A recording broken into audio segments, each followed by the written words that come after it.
நல்லோர் நினைத்த நலம் பெருக நன்று நினைத்து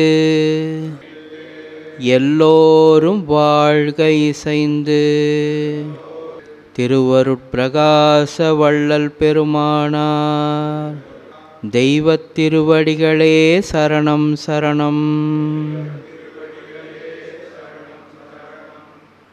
நம்முடைய மார்க்கம் அதனுடைய முக்கியமான நோக்கம் என்ன? சன்மார்க்கத்தினுடைய முக்கியமான நோக்கம் என்ன?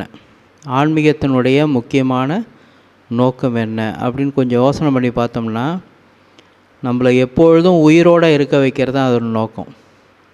நம்மளை எப்பொழுதும் உயிரோடு இருக்க வைக்கிறது. எப்போ உயிர் இல்லைன்னு நம்ம சொல்கிறோம், எப்போ இறந்துட்டாருன்னு நம்ம சொல்கிறோம், எதை வச்சு சொல்கிறோம்? சொல்லுங்க பார்ப்போம். ஒருத்தர் இறந்துட்டாருன்னா எதை வச்சுங்க சொல்லுவோம்? அவர் பார்க்க மாட்டார், அவர் கேட்க மாட்டார், பேச மாட்டார். அதாவது பார்த்தல்ன்ற அறிவு செயல்படாது, கேட்டல்ன்ற அறிவு செயல்படாது, பேசுதல்ன்ற அறிவு செயல்படாது. ஒரு செயல்பாடு அங்கே இருக்காதுன்னு வச்சுக்கோங்களேன். ஒரு இயக்கம் அங்கே இருக்காது. அவர் மூலயமா ஏதோ ஒரு அன்பு சார்ந்த ஒரு வெளிப்பாடு இருக்காது. அன்பு சார்ந்த வெளிப்பாடும் அறிவு சார்ந்த வெளிப்பாடும் இல்லாமல் போயிடும். அப்போ தான் ஒருத்தர் என்ன பண்ணுறாங்க, இறந்துட்டதா நம்ம சொல்கிறோம் இல்லையா? ஒரு நாய் கூட வீட்டில் நீங்கள் நிறைய யூடியூப்லாம் பார்த்துருக்கலாம். அப்படியே வச்சு அந்த முதலாளி என்ன பண்ணுவாங்க, அந்த ஓனர் இறந்து போச்சுன்னு சொல்லி அழுவார். அதை பற்றி சொல்லுவார், இது நான் வரதுக்கு முன்னாடியே என்ன பண்ணோம், என்னோடய வண்டி சவுண்டை வச்சே நான் வரேன்றதை கண்டுபிடிச்சிரும், கத்திக்கிட்டே இருக்கும். நான் வந்த பிறகு என் மேலே ஏறி என்னை இன்வைட் பண்ணும். அப்போ அங்கே ஒரு சின்ன ஜீவராசி தான், அது உயிர்ப்போடு இருக்கிறதுக்கு அடையாளமே என்னதுங்க? தன்னோட முதலாளி அதை நினைக்குது, தன்னோட முதலாளி வரதை தூரத்தில் வரும்போதே கண்டுபிடிச்சிருது, அவர் வந்ததும் அன்பு பாராட்டுது, அவர் சொல்கிற வேலைகளெல்லாம் அறிவுபூர்வமாக செய்யுது இல்லையா? உள்ளேருந்து சொல்கிறாங்க, அதே அந்த டப்பாவை எடுத்துகிட்டு வா அப்படின்னா போய் அழகாக என்ன பண்ணுதுங்க, அழகாக அதனுடைய அந்த சாப்பாடு பாத்திரத்தை அழகாக எடுத்துகிட்டு வருது. எதுக்காக அதை சொல்ல வருதுன்னு கேட்டிங்கன்னா, சன்மார்க்கமும் சரி, எல்லா பெரியவங்களும் சரி, எப்போ நாம் உயிரோடு இருக்கிறோன்னா அன்போடும் கருணையோடும் அறிவோடும் இருக்கும்பொழுது மட்டும்தான் நம்ம உயிரோடு இருக்கோம். அன்போடும் அறிவோடும் இருக்கும்பொழுது மட்டும்தான். அன்பின் வழியது உயிர்நிலை, அன்பின் வழியது உயிர்நிலை. அஃதிலார்க்கு என்புதோல் போர்த்த உடம்புன்றார் திருவள்ளுவர். எப்படி சொல்கிறாங்க? அன்பின் வழியது உயிர்நிலை. சொல்லுங்கள் எல்லோரும், கொஞ்சம் கை தட்டலாமா? ஏங்க தூக்கம் வருது?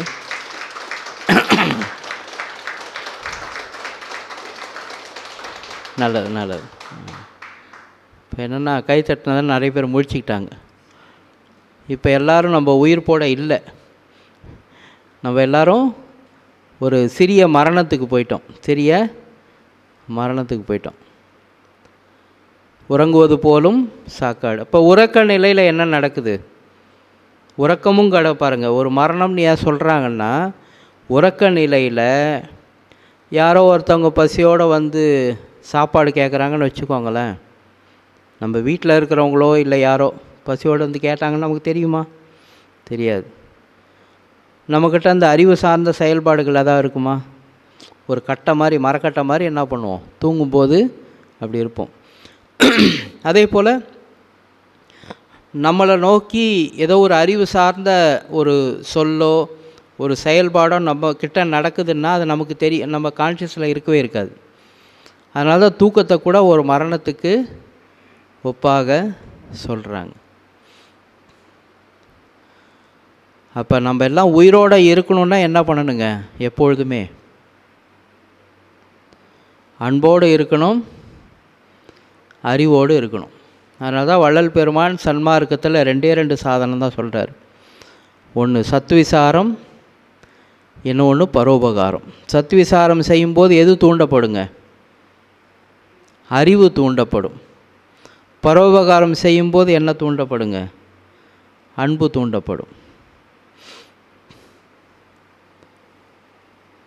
அப்போ எப்பொழுதும் நம்ம உயிர்களுக்கு உபகாரம் செய்யக்கூடிய நேரம் போக மீதி நேரமெல்லாம் விசாரவசத்தராய் இருக்க வேண்டும்ன்றார். ஐயா என்ன சொல்கிறாங்க? விசாரவசத்தராய் இருக்க வேண்டும்.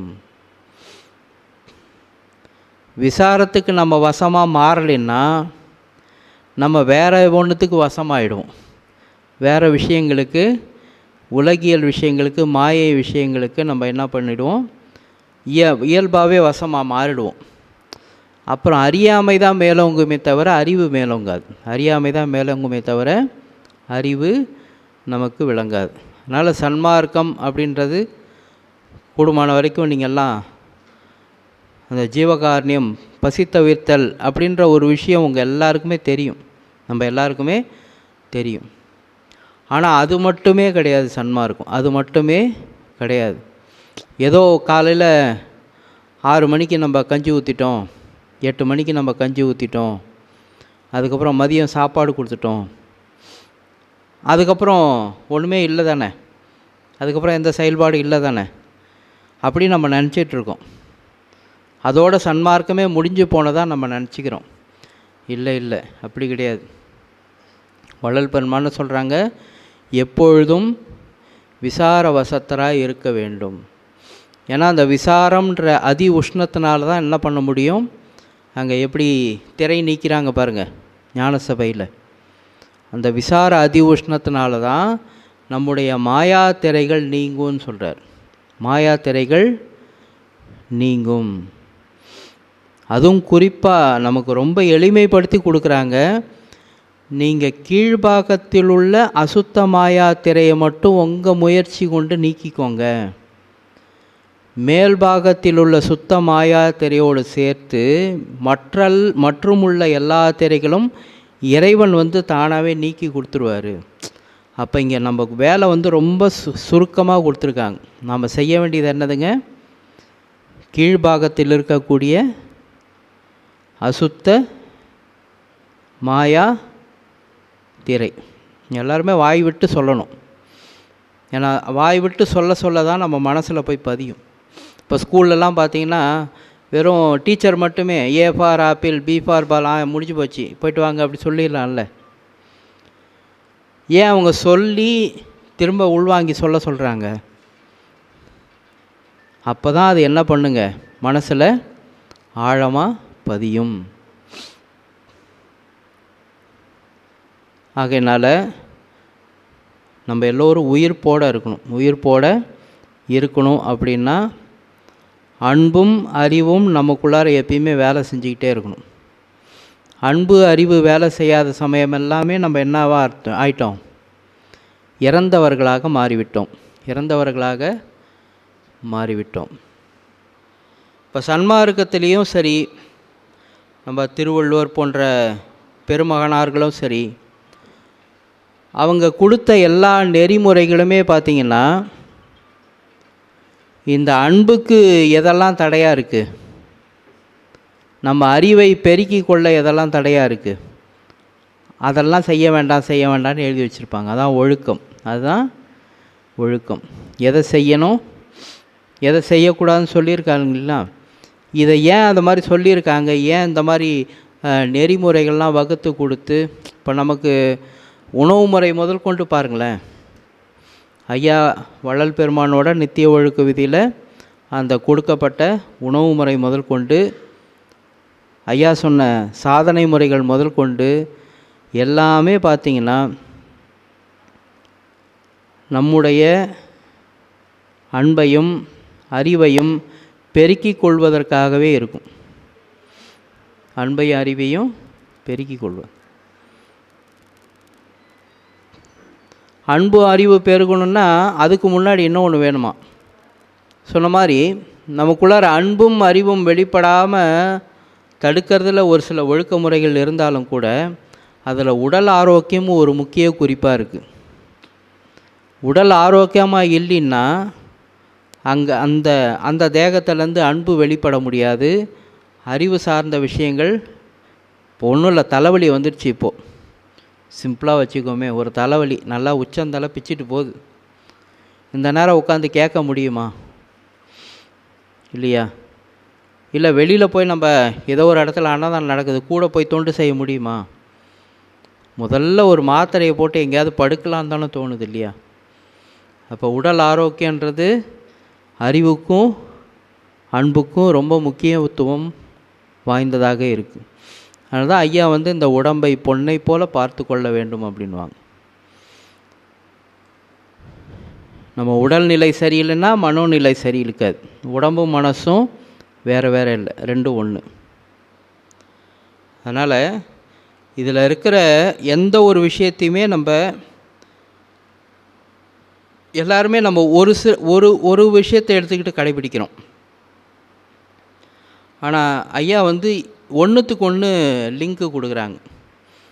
உடல் ஆரோக்கியம், அதை சார்ந்து மன ஆரோக்கியம், அதை சார்ந்து உயிர் ஆரோக்கியம், ஆன்ம ஆரோக்கியம், நம்மளுடைய இந்த மரணமில்லா பெருவாழ் வரைக்கும் அது கொண்டு போகுதுன்னு வச்சுக்கோங்களேன். ஏதோ ஒன்றுத்தை மட்டும் நம்ம முக்கியத்துவம் கொடுத்துட்டு அடுத்ததுக்கு நம்ம முக்கியத்துவம் கொடுக்காம விட்டோம்னா அதனால் எதுவும் பயனில்லை. உதாரணத்துக்கு பார்த்திங்கன்னா, ஜீவகாருண்ய ஒழுக்கமே என்ன சொல்லியிருக்காங்க? ஜீவகாருண்ய ஒழுக்கமே மோட்ச வீட்டின் திறவுகோல். அப்போ பசி தவிர்த்தெல்லாம் பண்ணுறீங்கன்னா உங்களுக்கு என்ன கிடச்சிருச்சு? மோட்ச வீட்டுக்கு சாவி மட்டும்தான் கிடச்சிருக்குது. போகிறது யார் போகணும்? சாவியை கையில் வச்சுன்னு பெட்டியை விட்டா பரவாயில்லையா? இல்லை, வெறும் சாவி மட்டும்தான் கையில் வச்சுருக்குறோம். பெட்டி எங்கே இருக்குது? ஐயா சொல்கிறார்ல, இன்னுள்ள உழவாத ஒரு பெட்டி ஒன்று உண்டுன்றார்ல. அங்கே சிற்சபை பொறிச்சு போய் உள்ளார போய் பார்த்தா கூட என்ன காட்டுறாங்க? அங்கே ஒரு பெட்டி இருக்குதா? அப்போ நமக்குள்ளார ஒரு பெட்டி இருக்குது. அந்த சாவியை வச்சுக்கிட்டு என்ன பண்ணணுங்க? அந்த மந்திர சாவியை வச்சுக்கிட்டு பெட்டியை திறக்க முயற்சி பண்ணணும்ல. அதுதான் விசாரணை. உங்களுக்கு சாவி கிடச்சிடுச்சு. ஜீவகாருண்யம் ஒழுக்கமே மோட்ச வீட்டின் திறவுகோல். திறவுகோல் எதுங்க? அந்த திறவுகோல்னு ஒன்று சொன்னார்ல, அது என்னது? அது ஜீவகாருண்யம் செஞ்சதுனால சாவி. அந்த சாவி என்னது? என்ன சாவி கிடச்சிது? அருள்ன்ற சாவி கிடச்சிது. அருள்ன்ற சாவி கிடச்சிது. இப்போ நம்ம எல்லாரும் உபகாரங்கள்லாம் பண்ணுறது மூலயமா நமக்கு அருள்ன்ற சாவி கிடைக்கிது. அதை கொண்டு நம்ம விசாரணை பண்ணணுன்றார். நீங்கள் அந்த சமயத்தில் விசாரணை பண்ணிங்கன்னா நீங்கள் அறிந்து கொள்ள முடியாத நிறைய விஷயங்களை நீங்கள் தெரிஞ்சிக்கலாம். விட்டுட்டிங்கன்னா வெறும் சாவி மட்டும்தான் கையில் இருக்கும், உள்ள அறிவு விளக்கம் வராதுன்றாங்க. ஏன் இப்போ வள்ளல் பெருமான் வெறும் பரோபகாரம் மட்டுமே வச்சுருக்கலாம்ல. சன்மார்க்கத்தின் சாதனமாக வெறும் பரோபகாரத்தை மட்டும் வச்சுருக்கலாம்ல. ஜீவகாருண்யமே போதும்னா அது மட்டுமே போதுமே. ஏன் சத்விசாரம் பண்ணுங்கன்றாரு. 6 காலம். எத்தனை காலங்க?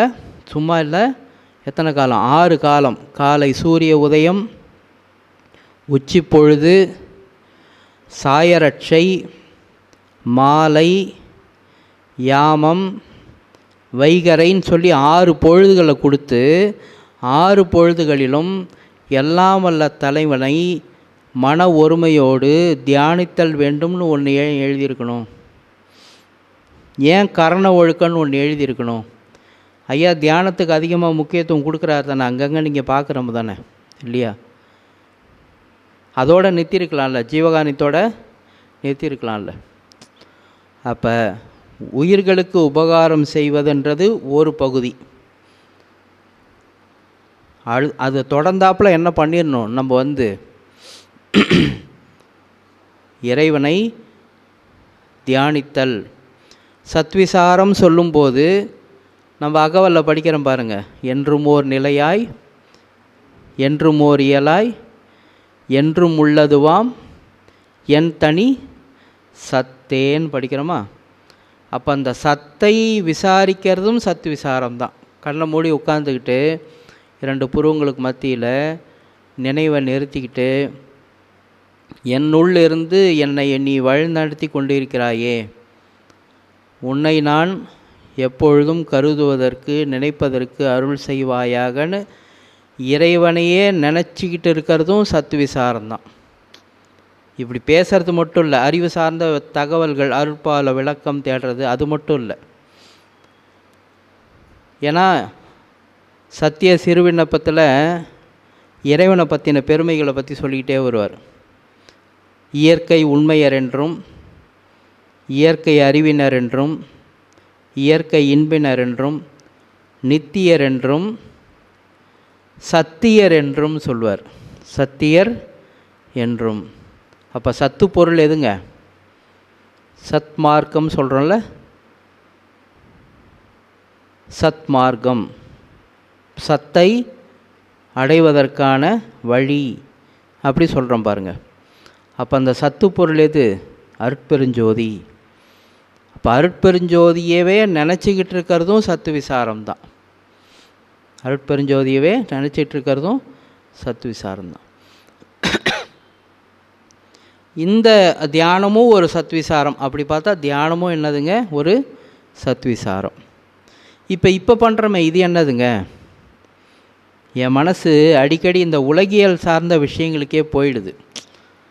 அது திரும்ப திரும்ப அனித்தியமான விஷயங்களுக்கே முக்கியத்துவம் கொடுக்குது இல்லையா? அதை திசை திருப்பறதுக்கு, மடைமாற்றம் செய்வதற்கான ஒரு செயல்பாடு இருக்குது பாருங்கள். இப்போ நம்ம பண்ணுறது அதுவும் சத்விசாரம்தான். அதுவும் ஸோ மொத்தத்தில் நீங்கள் கண்ணை மூடி உட்காந்துட்டு இருக்கும்போது ரெண்டுமே பண்ணலாம். கண்ணை மூடி உட்காந்துக்கிட்டு உங்கள் மனசு கடவுள் பக்கமே போகுது அப்படின்னு வச்சுக்கோங்களேன். அப்படியே விட்டுடலாம். அப்படியே விட்டு நீங்கள் தியானத்தில் உங்களால் எவ்வளோ நேரம் இருக்க முடியுமோ இருக்கலாம். இல்லை மனசு ரொம்ப அலைபாயுதுன்னா அப்போ இந்த சத்விசாரத்தை வச்சுக்கணும். இந்த சத்விசாரத்தை வச்சுக்கணும். நீ மனமே, நீங்கள் நெஞ்சறி ஒருத்தல்ன்ற பகுதியெல்லாம் எடுத்து பார்த்தீங்கன்னா முழுக்க முழுக்க சத்விசாரம்தான். முதல் திருமுறையில் நெஞ்சறி உறுத்தல்னு ஒரு பகுதி. நிறைய திருக்குறளெல்லாம் மேற்கோள் காட்டியிருப்பார். நீ ஏன் மனமே செல்வத்து பின்னாடி போகிற? ஒரு இடத்துல ஒரு நாடக மேடையில் அந்த நாடகத்தை பார்க்குறதுக்காக கொஞ்சம் கொஞ்சமாக கூட்டம் சேரும். அந்த நாடகம் முடிஞ்சதும் காக்கா கூட்டத்தில் கல்லடித்த மாதிரி அங்கே சுத்தமாக காலியாகிடும் எல்லாம் அந்த நேரத்துலையே. இப்போ 6 மணிக்கு நாடகம் ஆரம்பிக்குதுன்னா 5 மணிலேருந்து ஒரு பேர், 2 பேர், 3 பேர், 4 பேர் அப்படியே கொஞ்சம் கொஞ்சமாக கூட்டம் சேர்ந்து ஒரு 50 பேர் உட்காந்துருப்பாங்கன்னு வச்சுக்கோங்களேன். நாடகம் முடிஞ்ச பிறகு பார்த்திங்கன்னா என்ன ஆகும்? இப்படின்றதுக்குள்ளார அந்த இடம் காலி ஆகிடும். அந்த மாதிரி தானே செல்வத்தோட இயல்பு. பாடுபட்டு உழைச்சி உழைச்சி உழைச்சி உழைச்சி நின்னா மாதக்கணக்காக நீ சேர்த்து வைப்ப. ஒரே ஒரு நோய் வரும், ஹாஸ்பிட்டல் போவோம், 1,50,000 லட்ச ரூபா கட்டுங்கன்னு வாங்க, முடிஞ்சு போச்சு. இப்படின்றதுக்குள்ளார எவ்வளோ போயிடுச்சு? 50,000 போயிடும், 1,50,000. இதுதானே செல்வத்தோட இயல்பு. ஏன் மனமே நீ அது மேலேயே போயிட்டே இருக்கிற? ஏன் மனமே இந்த உலக விஷயங்கள் மேலே அப்படி விசாரணை பண்ணிக்கிட்டே வருவார். நெஞ்சு அறிவுறுத்தல், நெஞ்சுக்கு அறிவுறுத்துதல். மனசுக்கு என்ன பண்ணுவார்? அறிவுறுத்தக்கூடிய வகையில் சொல்லுவார். ஸோ அதுவும் ஒரு தியானம்தான். அப்படி நம்ம உயிர்களுக்கு உபகாரம் பண்ணுறது, இந்த செயல்பாட்டை நம்ம நல்லாவே பண்ணுறோம், எல்லாருமே பண்ணுறோம். ஆனால் இந்த சத்விசாரம்ன்ற பகுதிக்கு நம்ம நேரம் ஒதுக்கிறதே இல்லை.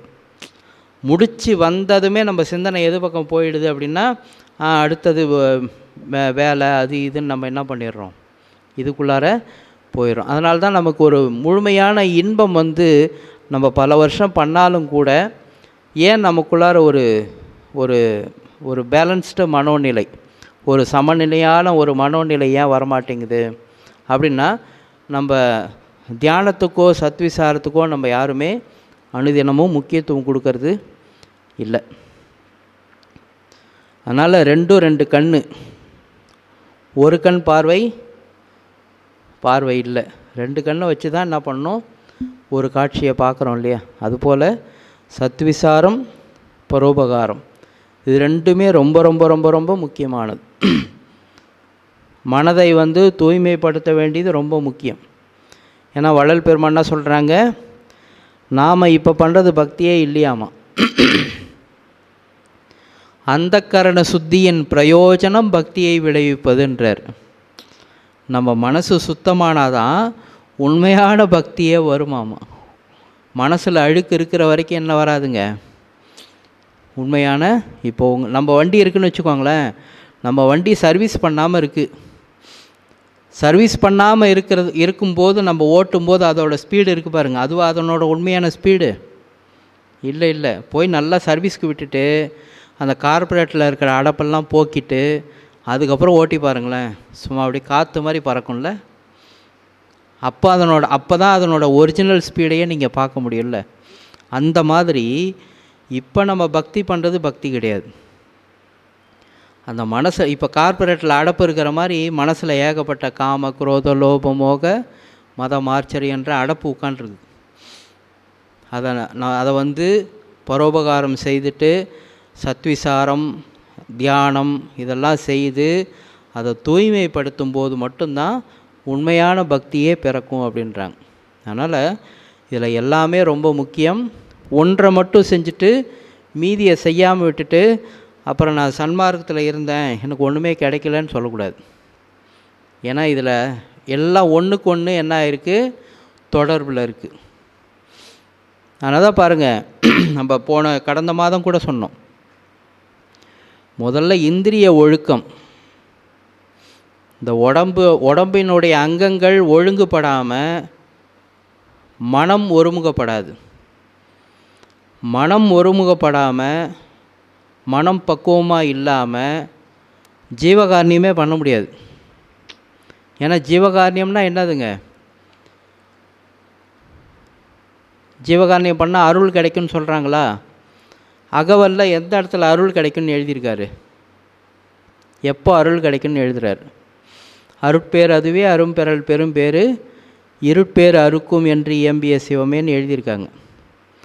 அத்தகைய மிகப்பெரிய பேராகிய அருள் எப்போ கிடைக்கும்னு எழுதுகிறாரு,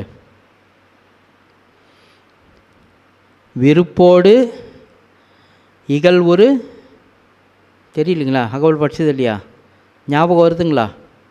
ரொம்ப கனெக்ட் ஆகுங்க. நீங்களும் சொன்னீங்கன்னா உங்களுக்கு தெரியுதா தெரியலையான்னு நான் கண்டுபிடிச்சிக்க முடியும். விருப்போடு இகழ்வுரு வெறுப்பும் தவிர்த்தே அருட்பேர் அளித்த அருட்பெருஞ்சோதின்றார். அப்போ விருப்பு வெறுப்பு போனால் தான் அருளே கிடைக்குன்றார். விருப்பு வெறுப்பு போனால் தான் அருள் கிடைக்கும். விருப்பு வெறுப்பு எப்போ போகும், அதுக்கான வழி என்ன? அன்பு இருக்கிற இடத்துல விருப்பு வெறுப்பு இருக்காது. அன்பு இருக்கிற இடத்துல விருப்பு வெறுப்பு இருக்காது. அன்பு எப்போ கிடைக்கும், இதுக்கு நீங்கள் தான் பதில் சொல்லணும். எப்போ அன்பு கிடைக்கும்? ஜீவகாருண்யத்தின் லாபமே அன்பு. ஜீவகாருண்யத்தின் அப்போ ஜீவகாருண்யம் பண்ணால் நமக்குள்ளார என்ன வரணுங்க, என்ன மாற்றம் நடக்கணும்? ஒரு எண்ணெயை ஊற்றி தாளிப்புலாம் போட்டு வெங்காயம் எல்லாம் போட்டு பிரட்டி மிளகாத்தூள்லாம் போட்டு காயெல்லாம் போட்டு பருப்பு ஊற்றினா என்ன வரணும்? சாம்பார் வரணும் இல்லையா? வேறு ஏதாவது வந்ததுன்னா அது நம்ம செஞ்சது எங்கேயோ தப்பாக இருக்குன்னு தானே அர்த்தம் இல்லையா? அதுபோல் நம்ம ஜீவகாருண்யம் பண்ணுறோம். ஜீவகாருண்யம் பண்ணுறதுனால என்ன நமக்குள்ளார மாற்றம் நடக்கணுங்க? எந்த ஒரு விஷயத்தின் மேலேயும் நம்மளை சுற்றி என்ன நடந்தாலும் விருப்பு வெறுப்பு வரக்கூடாது. அப்போ தான் நம்ம உண்மையாக ஜீவகாருண்யம் பண்ணியிருக்கோன்னு அர்த்தம். அந்த விருப்பு வெறுப்பு அற்ற நிலை தான் அன்பு. விருப்பு வெறுப்பு அற்ற நிலை தான் அன்பு. அந்த அன்பினால் தான் என்ன பண்ண முடியும், அருள் கிடைக்கும். அந்த அன்பினால் தான் அருள் கிடைக்கும்.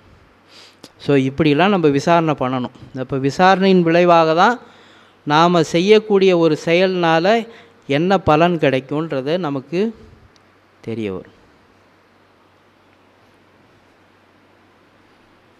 இப்போ நம்ம அகவல் பாராயணம்லாம் பண்ணுறோமா?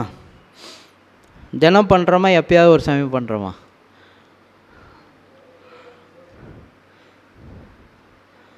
சரி, எதுக்கு இந்த பாராயணம்? இதனால் என்ன பலன்? பண்ணுறோம் தானுங்களே, அந்த பண்ணுறதுனால என்ன பலன்? மகாமந்திரம் சொல்கிறோம், அதான் அந்த பக்தி செய்கிறது சொல்கிறோம் இல்லையா? அதனால் என்ன யூஸு? அதான் ஏன் நினைக்கிறதுனால என்ன யூஸுன்றேன். சரி, இறைவனை நினைக்க தான் நீங்கள் அகவல் படிக்கிறீங்க, அதனால் வரக்கூடிய விளைவு என்ன? இப்போ எப்படி ஜீவகாரணியம் பண்ணிங்கன்னா விருப்பு வெறுப்பு நம்மளை விட்டு போகணும், அது போனால் தான் அன்புன்னு நம்ம இப்போ பார்த்தோமா, அது மாதிரி பாராயணம் பண்ணுறோம், மந்திர ஜபம் பண்ணுறோம், இதனால் என்ன யூஸ் ஐயா? மனம் அது செம்மையானால் மந்திர ஜபிக்க வேண்டாம், அதுக்கப்புறம் தேவையில்லை. மனசு செம்மைப்படுத்துவதற்காக தான் இது எல்லாமே. ஏன்னா நம்ம நினச்சிக்கிறோம் அகவல் ஃபஸ்ட்டு அருள் கிடச்சிரும்னு நினச்சிக்கிறோம். இல்லை இல்லை இல்லை, முதல்ல அதனோட முதல் படியாக என்ன கிடைக்குங்க? மனம் செம்மைப்படும், மனம் ஒருமுகப்படும். ஒருமுகப்பட்ட நெஞ்சத்தில் தான் இறைவன் வந்து குடியிருப்பார்.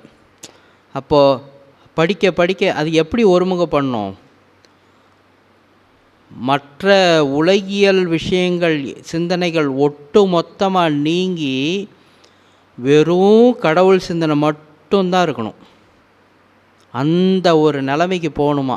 மந்திர ஜபமும் பாராயணமும் நம்ம பண்ணும்போது அந்த ஒரு பாயிண்ட்டுக்கு போகணும். ஒருமையின் விளங்கும் ஒரு தனி பொருளே, ஒருமையின் விளங்கும் அந்த ஒருமை நிலைமைக்கு போகும்போது தான் அந்த பொருள் வந்து அங்கே விளங்குமா. ஜோதி வடிவாக என்ன பண்ணும்? நமக்கு காட்சி கொடுக்கும். அப்போ ஒவ்வொரு செயல்பாட்டுக்கும் அதுக்கு பின்னாடி வரக்கூடிய விளைவு என்னன்றதை நம்ம விசாரணை செய்யணும். ஏன் செய்யணும்? இல்லைன்னு வச்சுக்கோங்களேன், காலம் முழுக்க செஞ்சிட்ருப்பீங்க, என்னமோ பண்ணேன் ஆனால் ஒன்றுமே தெரியலையே, என்னமோ சொன்னாரே ஒன்றும் தெரியலேன்ற ஒரு எண்ணத்துக்கு நம்ம என்ன பண்ணிவிடுவோம்? ஒரு விரக்திக்கு போயிடும். மனசு என்ன பண்ணிடும்? ஒரு விரக்தி, சலிப்பு, சோர்வு இதெல்லாம் உண்டாயிடும். அப்போ இதை தெரிஞ்சு பண்ணோம். சொல்லிய பாட்டின் பொருள் உணர்ந்து சொல்லுவார் சிறப்புறத்தின் உள்ளார். அகவலை 7 வரிக்கு மேலே படிக்க வேண்டிய அவசியமே இல்லை. 7 வரிக்கு மேலே 7வது வரியிலே வேலையை முடிச்சிட்டார். அ ஆ இ ஈ உ 5வது வரி, 5வது வரியிலேயே என்ன பண்ணிட்டாங்க? சுத்தமாக முடிச்சிட்டார். ஃபஸ்ட்டு 2 வரி சொல்லுங்கள், வாய் தரன்னு சொல்லுங்களேன் கொஞ்சம். இப்போ அகவல் படிப்போமே. அருட்பெருஞ்சோதி,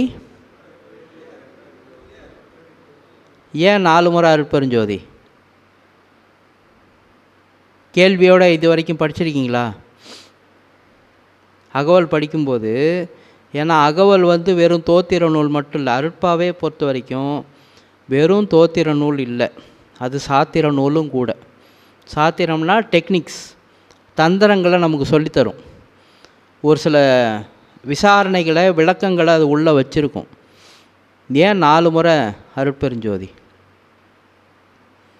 அதுக்கு நீங்கள் உரைநடை பகுதி படிச்சிருந்தா தான் அதுக்கு விளக்கம் தெரியும். ஸோ ஒரு பாடலுக்கான விளக்கம் இங்கே இருக்கும். ஐயா வந்து அண்ட பிண்ட பூரண பாவன அனுஷ்டான விதியில் சொல்லுவாங்க, கடவுள் காரியத்தால் உள்ள விவரம், அகம் அகப்புறம், புறம் புறப்புறம், அண்டத்தில் 4 இடம், பிண்டத்தில் 4 இடம். அண்டத்தில் அகம் அக்னி, அகப்புறம் சூரியன், புறம் சந்திரன், புறப்புறம் நட்சத்திரம். பிண்டத்தில் அகம் ஆன்மா, அகப்புறம் ஜீவன், புறம் மனம், புறப்புறம் நம் கண்ணு காது மூக்கு வாய் இதெல்லாம். ஸோ இந்த 4 இடம், அந்த 4 இடம் இருக்கு இல்லையா? அந்த 4 இடத்துல காரியத்தால் இருக்கார். காரியம்னா முடிந்த நிலை. இப்போ சுவிட்சை போட்டுட்டோம், இது வழியாக வெளிச்சம் வந்துடுச்சு, வெளிச்சன்றது காரியம், வெளிச்சன்றது காரியம். ஃபேன் சுவிட்சை போட்டாச்சு, ஃபேன் சுற்றிக்கிட்டு இருக்கு, இது காரியம். அப்போ முடிந்த நிலைக்கு பேர் காரியம்னு பேர். அந்த மாதிரி சூரியன், சந்திரன், நட்சத்திரம், உயிர், இந்திரியம் இதெல்லாம் காரியம், வெளிப்படையாக வந்துடுச்சு. இப்படி 4 இடத்துல கடவுளோடைய பிரகாசம் இருக்குதாமா. அப்போது தினசரியே நாம் எதை வெறுக்கிறோம்? ஒரே வெயில் அப்படின்னு வெறுக்கிறோம் பாருங்க, அது யார்? கடவுள் பிரகாசம். வள்ளல் பெருமானோட விஷயத்துலேருந்து வந்து பார்க்கும்போது அது என்னதுங்க? கடவுளுடைய காரிய பிரகாசம். சந்திரன் என்னதுங்க? கடவுளுடைய காரிய பிரகாசம். நட்சத்திரம் என்னதுங்க? கடவுளுடைய காரிய அக்னி மட்டும் நம்ம கண்ணுக்கு தெரியாது. அக்னின்றது ஒரு வெட்டவெளி. அக்னின்றது ஒரு வெட்டவெளி. அதே போல் நமக்குள்ளார ஆன்மா இருக்குங்களா? ஆன்மா, இந்த தேகத்தில் நான் ஆறெனில் ஆன்மான்னு சொல்கிறார். ஆன்மா இருக்குது, உயிர் இருக்குது, மனம் இருக்குது, இந்திரியங்கள்லாம் இருக்கா? இப்போ கண்ணாடியில் நம்மளை பார்க்குறோமா? இதை நான் என்ன நினச்சிக்கிறேன்? சரவணன் நினச்சிக்கிறேன். ஆனால் உண்மையாக இது யாருங்க? இது கடவுளுடைய காரிய பிரகாசம். மனசுன்றது என்னதுங்க? கடவுளுடைய காரிய பிரகாசம். இப்படி நம்ம அகவலை படிக்கணும்.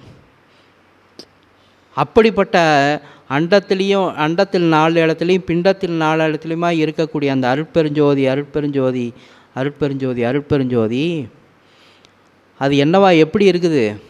ஆகம முடிமேல், ஆரண முடிமேல், ஆக நின்று ஓங்கிய. ஆக நின்றுனா ஆக பெருசுன்னு சொல்லுவாங்கள்ல. ஆக பெருசுனா அதுக்கு மேலே பெருசு ஒன்று கிடையவே கிடையாது. ஆகமம் இதுதான் முடிவுன்னு ஒன்று சொல்லியிருக்கு பாருங்கள். ஆகமங்களை படித்து போனீங்கன்னா அது வேத ஆகமங்கள் இதான்ப்பா முடிவு, அந்த வேதத்தோடைய முடிவு இதுதான் அப்படின்னு ஒன்று சொல்லும். ஆனால் அவர் முடிவாக இருக்கிற மாட்டாராம்மா, அதுக்கும் மேலே நிற்பாராம்மா. நீங்கள் எதை முடிவுன்னு ஒன்று முடிவு பண்ணுறீங்களோ இறைவன் அதுக்கும் மேலே தான் நிற்பாராம்மா. அதனால தான் எல்லாருமே தேடிக்கினே இருக்கிறாங்க இன்ன வரைக்கும். யாராலையும் கண்டே பிடிக்க முடியல இறைவனை. ஏன்னா முடிவுன்னு ஒன்று வச்சு தேடிக்கினீங்கன்னா ஒன்றும் கண்டுபிடிக்க முடியாது. அதனால தான் ஐயா ரொம்ப விவரமாக என்ன தெரியுமா சொல்லுவாங்க? உண்மை உரைத்தருளே. கடவுளை என்ன பண்ணுவார்? கொக்கி போட்டு இழுப்பார். உன் உண்மையை நீ சொல்லு, நான் தேடி போனால் என்னோடய அஞ்ஞான மனசை வச்சுக்கிட்டு நான் தப்பு தப்பாக தான் புரிஞ்சுக்குவேன், உன்னோட உண்மையை நீ காட்டு அப்படின்வார். அப்படி ஆகம முடிமேல், ஆரண முடிமேல், ஆக நின்று ஓங்கிய அருட்பெருஞ்சோதி. சரி, அது எங்கே இருக்குது? அப்படிப்பட்ட ஒரு பொருள் எங்கே இருக்குது? இகநிலை பொருளாகவும் இருக்குது, பரநிலை பொருளாகவும் இருக்குது. அகமர பொருந்தி அருட்பெருஞ்சோதி. ஈனமின்றி இகபரத்து இரண்டின் மேற்பொருளாகவும் இருக்குது.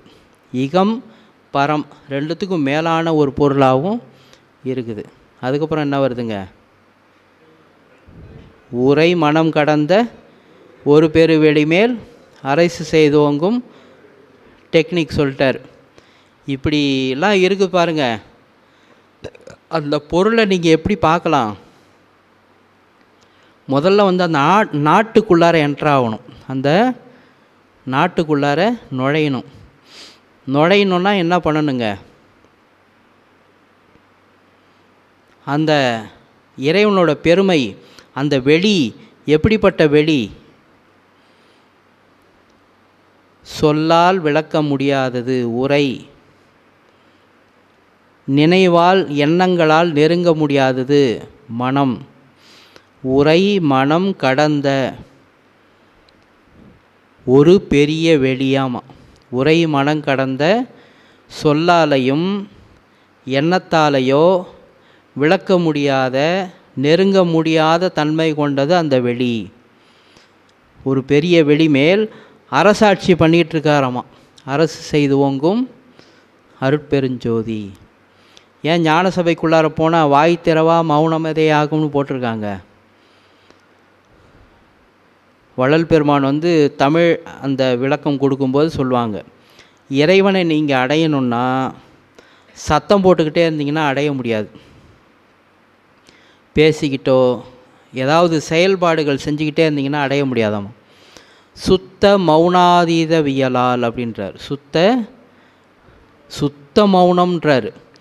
இப்போ நம்ம வீட்டிலலாம் கூட மௌனம்லாம் இருப்போம்னு வச்சுக்கோங்க, மௌன விரதெல்லாம் கடைபிடிப்போம். ஆனால் மௌன விரதத்திலே கண்ணால் ஜாடையெல்லாம் காமிப்போம், இன்னும் இல்லையா? கண்ணால் ஜாடை காமிப்போம், கையால் எனக்கு இது வேணும் இப்படிலாம் சொல்லுவோம். ஏன்னா நம்ம மௌன விரதமாம்மா இல்லையா? அந்த மாதிரி மௌன விரதம்.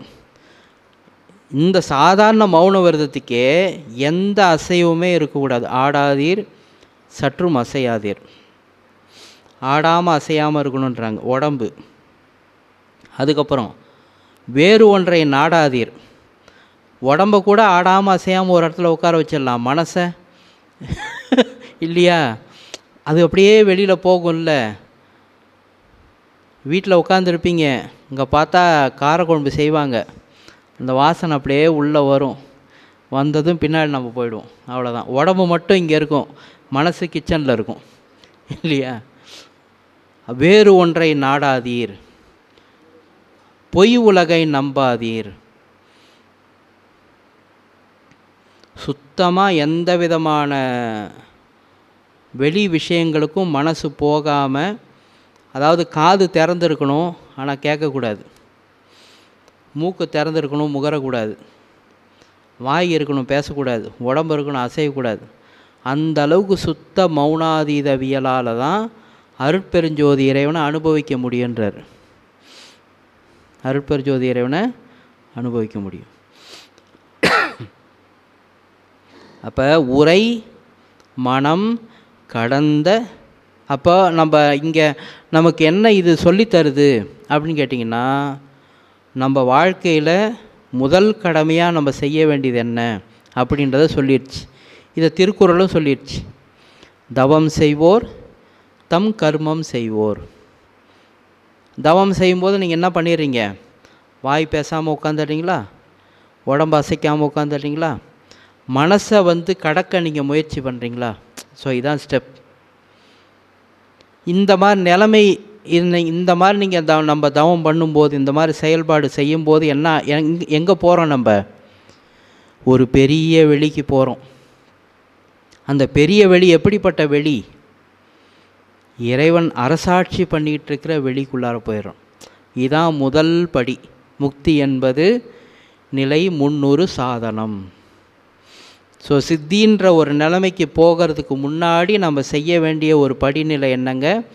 உரை மனம் கடந்த ஒரு பெரிய வெளிக்குள்ளார நுழையணும் அப்படின்னு 5வது வரியிலே வேலையை முடிச்சிட்டார்.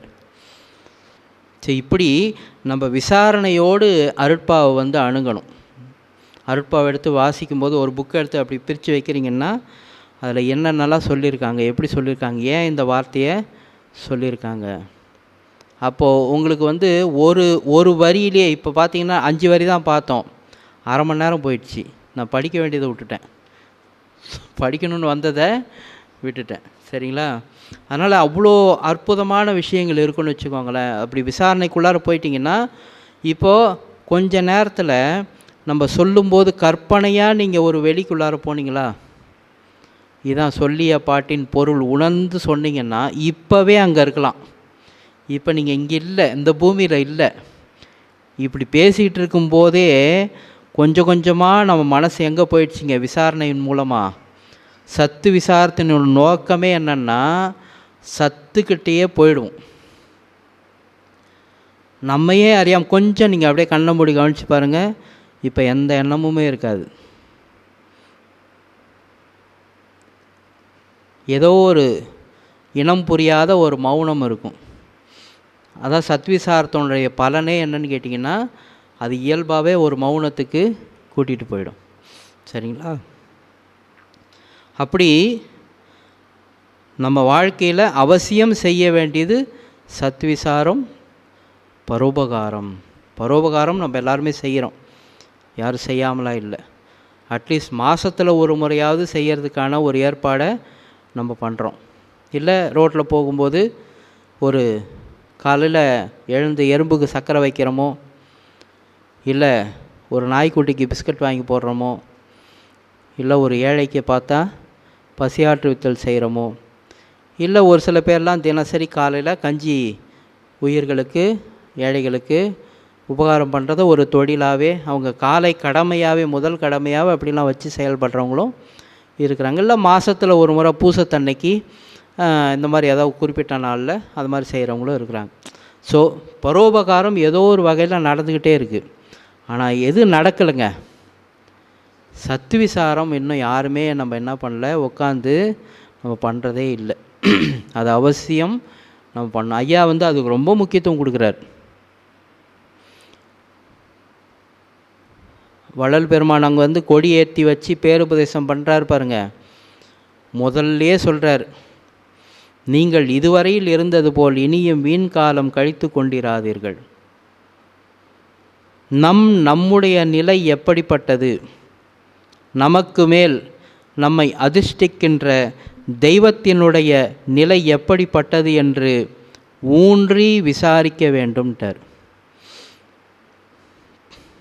அப்போது பரோபகார நேரம் போக நம்ம அதிகமாக, அதாவது வேலை அலுவலாம் பார்த்துட்டு வந்துடுறீங்கன்னு வச்சுக்கோங்க, ஏதோ ஒரு நேரம் வேலைக்கு நடுவுலையோ இல்லை வேலை முடிஞ்சு வந்த பிறகோ ஏதோ ஒரு நேரம் நமக்கு கிடைக்கும் இல்லையா, ஒரு 5 நிமிஷம் 10 நிமிஷம் கிடைச்சா கூட போதும்.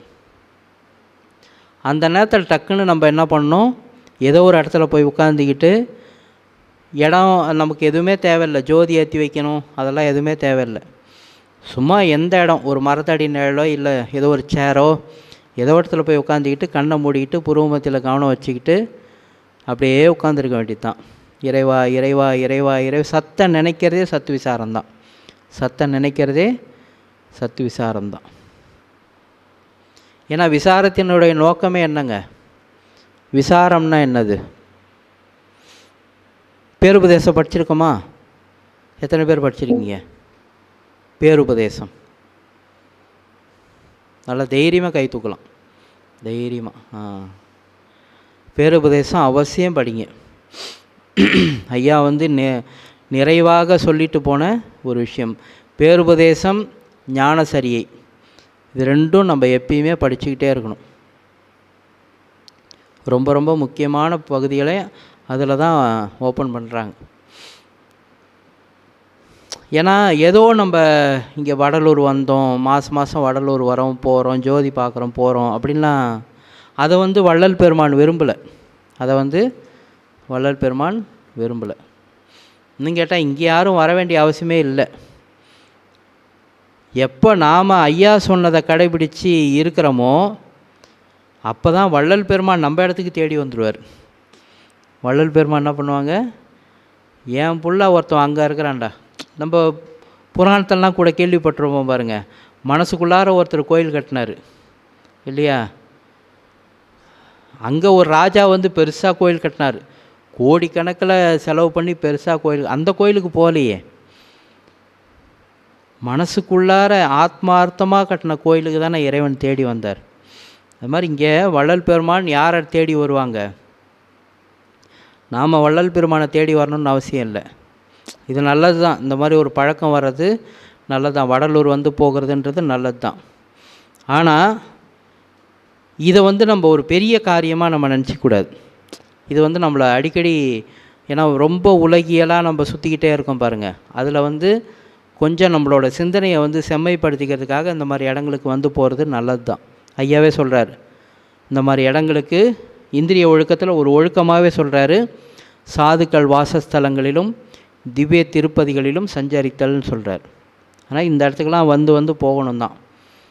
ஆனால் இது வந்து ஒரு சின்ன பகுதி தான். முக்கியமான பணியே என்னங்க, நம்ம செய்ய வேண்டிய முக்கியமான பணியே தவம் செய்வோர் தம் கர்மம் செய்வோர். அப்போ தவநிலையில் இருக்கும்போது தான் நீங்கள் உரையை பேசுவதையும் மனதையும் கடக்க முயற்சி பண்ணுறீங்க. அதனோட விளைவாக இறைவன் அரசாட்சி பண்ணிகிட்டு இருக்கக்கூடிய அந்த வெளிக்குள்ளார போயிடுறீங்க. அப்போ தான் இறைவன் வள்ளல் பெருமான் வந்து நம்மளை கையில் எடுத்துக்குவார். அந்த மாதிரி சமயத்தில் தான் வள்ளல் பெருமான் நம்மளை கையில் எடுத்துக்குவாங்க. அதனால் அவசியம் அதை செய்யணும். இந்த ஜீவகாருண்ய ஒழுக்கத்தினுடைய நிறைவு பகுதிக்கு நம்ம வரோம். கடந்த மாதம் வந்து இந்த முன்தேகம் அப்படின்லாம் உண்டா அப்படின்றத பற்றிலாம் பேசிக்கிட்டு இருந்தோம். அதில் வந்து வள்ளல் பெருமான் வந்து பலவாறாக ஓமானங்கள் சொல்லி சாதாரணமாக இப்படியே நடக்கும்போதா கண்ணுக்கு எதிர்க்க நடக்கிற உண்மை உமானங்கள், எதுவுமே வந்து கதை கிடையாது, நடைமுறையில் நடந்துக்கிட்டு இருக்கிற விஷயங்களை தான் நமக்கு ஓமானமாக காமிக்கிறாங்க. முன்னும் பின்னும் வந்து ஒரு ஆன்மாவுக்கு வந்து தேகம் உண்டு அப்படின்றதுக்கு என்ன அடையாளமாக சொல்கிறாங்க அப்படின்னா, ஒரு சாதாரண ஒரு பட்சி கால வேற்றுமையாலும் குண வேற்றுமையாலும் முன்னாடி வந்து முட்டை அப்படின்ற ஒரு தேகத்திலிருந்து குஞ்சு அப்படின்ற ஒரு தேகத்துக்கு வருது. அப்படி இருக்கும்போது ஏன் ஒரு ஆன்மா அடுத்தடுத்து தேகம் எடுக்கக்கூடாது? அதே போல் ஒரு குளவியால் ஒரு கிருமி புழு என்கின்ற தேகத்திலிருந்து குளவி என்ற தேகத்தில் வருமானால் கருமத்தினால் ஒரு ஆன்மா ஒரு தேகத்திலிருந்து மற்றொரு தேகத்தில் வரும் என்பது சொல்ல வேண்டுவதில்லை. குளவி வந்து என்ன பண்ணாதுங்க, இனவருத்தி பண்ணாது. ஒரு புழுவை ஒரு கொட்டி அதை கொண்டு வந்து அந்த மண்ணில் அங்கங்கே வீட்டிலலாம் கட்டி வச்சுருக்கும் பாருங்கள், செம்மண்லேயே கூடு மாதிரி. அந்த செம்மண் பார்த்திங்கன்னா உள்ளேருந்து தோண்டி வரும், எங்கே பூமிக்கு அடியிலேருந்து அது எங்கேயோ தோண்டி வரும். அந்த மண்ணே பார்த்திங்கன்னா ரொம்ப வித்தியாசமாக இருக்கும். அதுக்குள்ளே அந்த புழுவை போட்டுட்டு மேலே வெள்ளை கலரில் ஒரு மண்ணை கொண்டு வந்து சீல் பண்ணும். அதுக்கப்புறம் அதை சுற்றி சுற்றி ரீங்காரம் விட்டுக்கிட்டே இருக்கும். ன்னு சொல்லிட்டு ஒரு ரீங்காரம் கொடுக்கும். ஏற்கனவே அது உள்ளே வாங்கச்சில்ல கொட்டு, அது இந்த சப்தம் ரெண்டுத்தையும் கேட்டே உள்ளே இருக்கிற புழுன்ற தேகத்துலேருந்து அது என்னவா மாறிடுங்க, குளவியாக மாறிடும். இப்படி ஒரு அற்புதம் உலகத்தில் நடந்துக்கிட்டு இருக்குது. இன்னும் கேட்டால் நமக்கே நடந்துன்னு இருக்குது, அது நமக்கு யாரும் கண்டுபிடிக்கிறதே இல்லை, அதை ஒரு விசித்திரமாலாம் பார்க்குறது இல்லை. ஒரு ஆன்மா ஒரு பிறப்பில் சிசு என்ற தேகத்திலிருந்து பால தேகத்திலும், அதாவது குழந்தைன்னு சொல்கிறோம்ல, பிறந்த குழந்தைன்னு சொல்கிறோம், அந்த சமயம் அதுக்கு பேர் குழந்தை. கொஞ்சம் வளர்ந்துருச்சுன்னா ஒரு ஆணோ பெண்ணோ, அதுக்கு முன்னாடி பாருங்களேன், குழந்தையாக இருக்கும்போது அது கத்துது, அது அழுவுதுன்னும் என்ன சொல்லுவோம், அதுன்ற வார்த்தையை யூஸ் பண்ணி தான் நம்ம கூப்பிடுவோம். அது என்னவோ தெரியல, நைட்டெல்லாம் கத்தினே கிடக்குது அப்படின்னும். அதே அது கொஞ்சம் வளர்ந்துருச்சுன்னு வச்சுக்கோங்களேன், அவன் அவள் அப்படின்ற உயர்திணையை அப்போ தான் யூஸ் பண்ணுவோம்.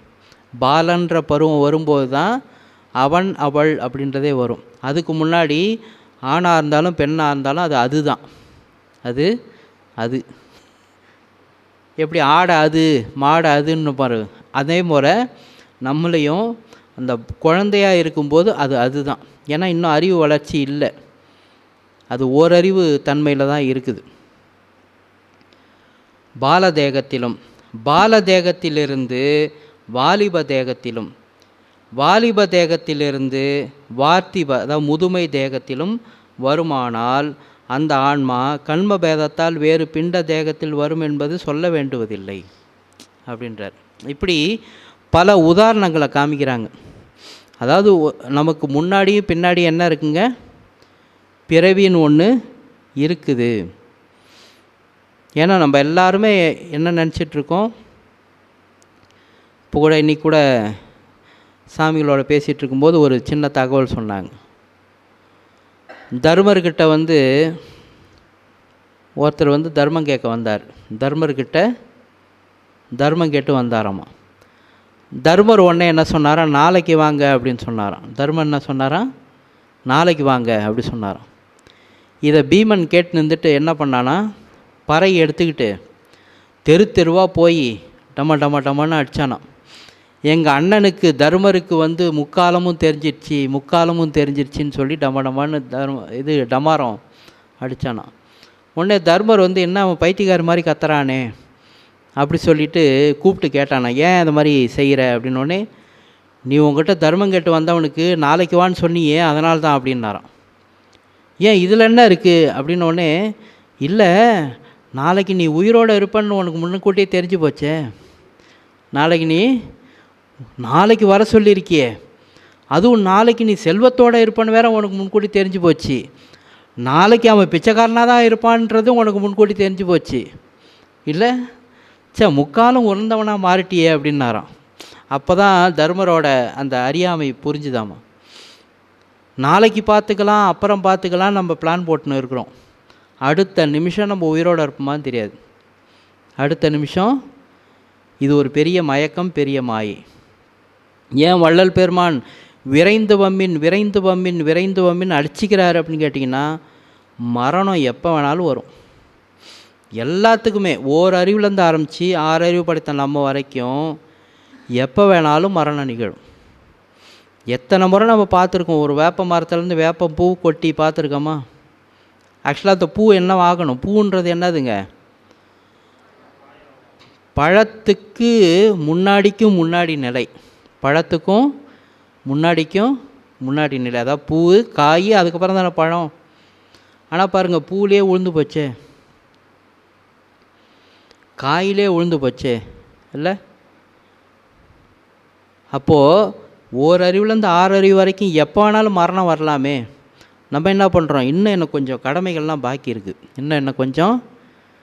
என் பையன் வந்து வெளிநாடு போகணும், என் பையன் வந்து அது முடிஞ்சிடுச்சுன்னா அதுக்கப்புறம் நான் என்ன பண்ணுவேன்? முழுக்க இதில் இறங்கிடுவேன். முழுக்க இதில் 1000 பிளான் போடுறோம். வள்ளல் பெருமான் உன் கடமை அது ஒரு பக்கம் இருக்கட்டும், நீ அதை செய். ஆனால் இன்றைக்கி ஏன் மிஸ் பண்ணுறேன்னு கேட்குறாரு. இன்றைய நாளை, இந்த நொடியை, இந்த வினாடி பொழுதை ஏன் மிஸ் பண்ணுறீங்க? இந்த நேரம் கடவுளை நினைய, இந்த நேரம் ஏதாவது ஒரு உயிருக்கு உபகாரம் பண்ண. உன் கையில் 100 ரூபா இருக்கும்போது 10 ரூபா கொடுக்கறதுக்கு மனசு வரலன்னா 1000 ரூபா இருக்கும்போது எப்படி 100 ரூபா கொடுப்ப? இப்போயே மனசு வரல. இதே மனம் தானே, தொட்டில் பழக்கம் சுடுகாடு வரைக்கும் தானே. இப்போ 10 ரூபா கொடுக்காதவன் நாளைக்கு 100 ரூபா கொடுப்பியாண்ணா? இல்லையே. நம்ம மனசு எப்பயும் பிச்சைக்காரன் தான். அது எப்பயுமே கஞ்சத்தனப்பட்டுக்கிட்டே இருக்கும்.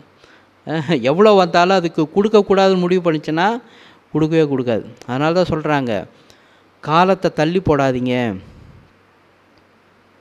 அதனால் முன்னும் பின்னும் தேகம் உண்டுன்ற ஒரு பய உணர்ச்சி நமக்கு இருக்க வேண்டும். அந்த தேகம் நாம் நினைக்கிற மாதிரி கிடையாது, நாம் நினச்சி எடுக்க முடியாது. வள்ளல் பெருமான் அதையும் முன்கூட்டியே சொல்லிட்டாரு.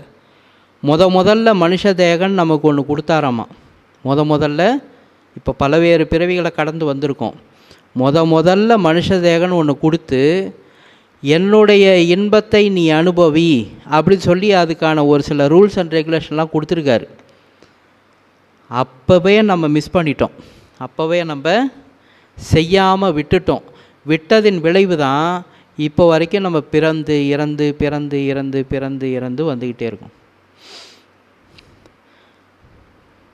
இதில் பை லக்கு இப்போ நமக்கு மனுஷ தேகம் கிடச்சிருக்கு. இப்போ நமக்கு திரும்பவும் கடவுள் இன்பத்தை அனுபவிப்பதற்கு வாய்ப்பளிக்கக்கூடிய ஒரு மனித தேகம் நமக்கு கிடச்சிருக்கு. வேறு எந்த தேகத்துக்கும் கடவுள் இன்பத்தை அனுபவிக்கிறதுக்கான சுதந்திரம் கிடையாது. மனுஷ தேகத்துக்கு மட்டும்தான் உண்டு. அது முன்னாடி வந்து அனாதி மல வாசனையினால் நம்ம மிஸ் பண்ணிட்டோம். இன்றைக்கி நம்மளுக்கு மனுஷ தேகம் கொடுத்தது மட்டும் இல்லாமல் வள்ளல் பெருமான் அனுப்பி வச்சு சுத்த சன்மார்க்கன்ற ஒரு நெறியை காட்டி அதில் இந்த மாதிரியான உண்மைகளையும் நமக்கு கொடுத்துருக்கிறார். இந்த மாதிரியான உண்மைகளையும் நமக்கு அப்பட்டமாக தெரிவிச்சே வச்சிட்டார். அப்பா இனி காலம் இல்லை, விரைந்து வா அப்படி சொல்லி கூப்பிட்றாங்க. நம்ம நேரத்தை வேஸ்ட் பண்ணிவிட்டு, காலத்தை வேஸ்ட் பண்ணிவிட்டு கடவுள் மேலே எந்த படியும் போடக்கூடாது. கடவுள் மேலே, ஏன்னா மரணம் அப்படின்றத ஐயா என்ன சொல்கிறாங்க, செயற்கைன்னு சொல்கிறாங்க. அது இயற்கை கிடையாது. மரணன்றது என்னதுங்க? அது நோய். மரண பெரும்பினி வாரா வகை மிகு கரண பெருந்திரள் காட்டிய மருந்தே. மரணன்றதே ஒரு நோய். ஜலதோஷம் ஜுரம் மாதிரி அதுவும் என்னது ஒரு நோய். ஆனால் என்ன ஒரு பெரிய நோய். ரொம்ப காலமாக ரொம்ப ஜென்மமாக என்ன பண்ணுறோம், நம்ம இறந்து பிறந்து அந்த நோய் வந்து போக மாட்டேங்குது. அதனால் இதுக்கு மருந்து என்னதுங்க? இன்னும் கேட்டிங்கன்னா, இப்போது வள்ளல் பெருமான் வந்து இந்த பிறவின்றதுனால இதை சொல்ல வேண்டிய ஒரு கட்டாயம். சத்திய சிறு விண்ணப்பம் யாராவது படிச்சிருக்கீங்களா? சத்திய சிறு விண்ணப்பம் தயவுசெய்து இப்போது சொல்கிறோம், குறிச்சிக்கோங்க, மனசில் வச்சுக்கோங்க. 4 விண்ணப்பங்கள் அவசியம் படிக்கணும். பேருபதேசம் சன்மார்க்கத்தில் நம்ம இருக்கிறோம் அப்படின்னா அவசியம் படிக்க வேண்டிய நூல், படிக்க வேண்டிய பகுதி 4 விண்ணப்பங்கள்: பேருபதேசம், ஞானசரியை, 4 ஒழுக்கங்கள், இந்த ஜீவகாருண்ய ஒழுக்க பகுதி. இது மட்டும்தான் நம்ம படித்து சிந்திக்க வேண்டியது. மற்றபடி நீங்கள் அருட்பாவெல்லாம் விளக்கம் தேடணும்னு கூட அவசியம் இல்லை. இதை சிந்தித்து இதை புரிஞ்சிக்கிட்டு செயலில் இறங்கினாலே அருட்பாவில் இருக்கிற விஷயங்கள் உங்களுக்கு அனுபவத்துக்கு வந்துடும்.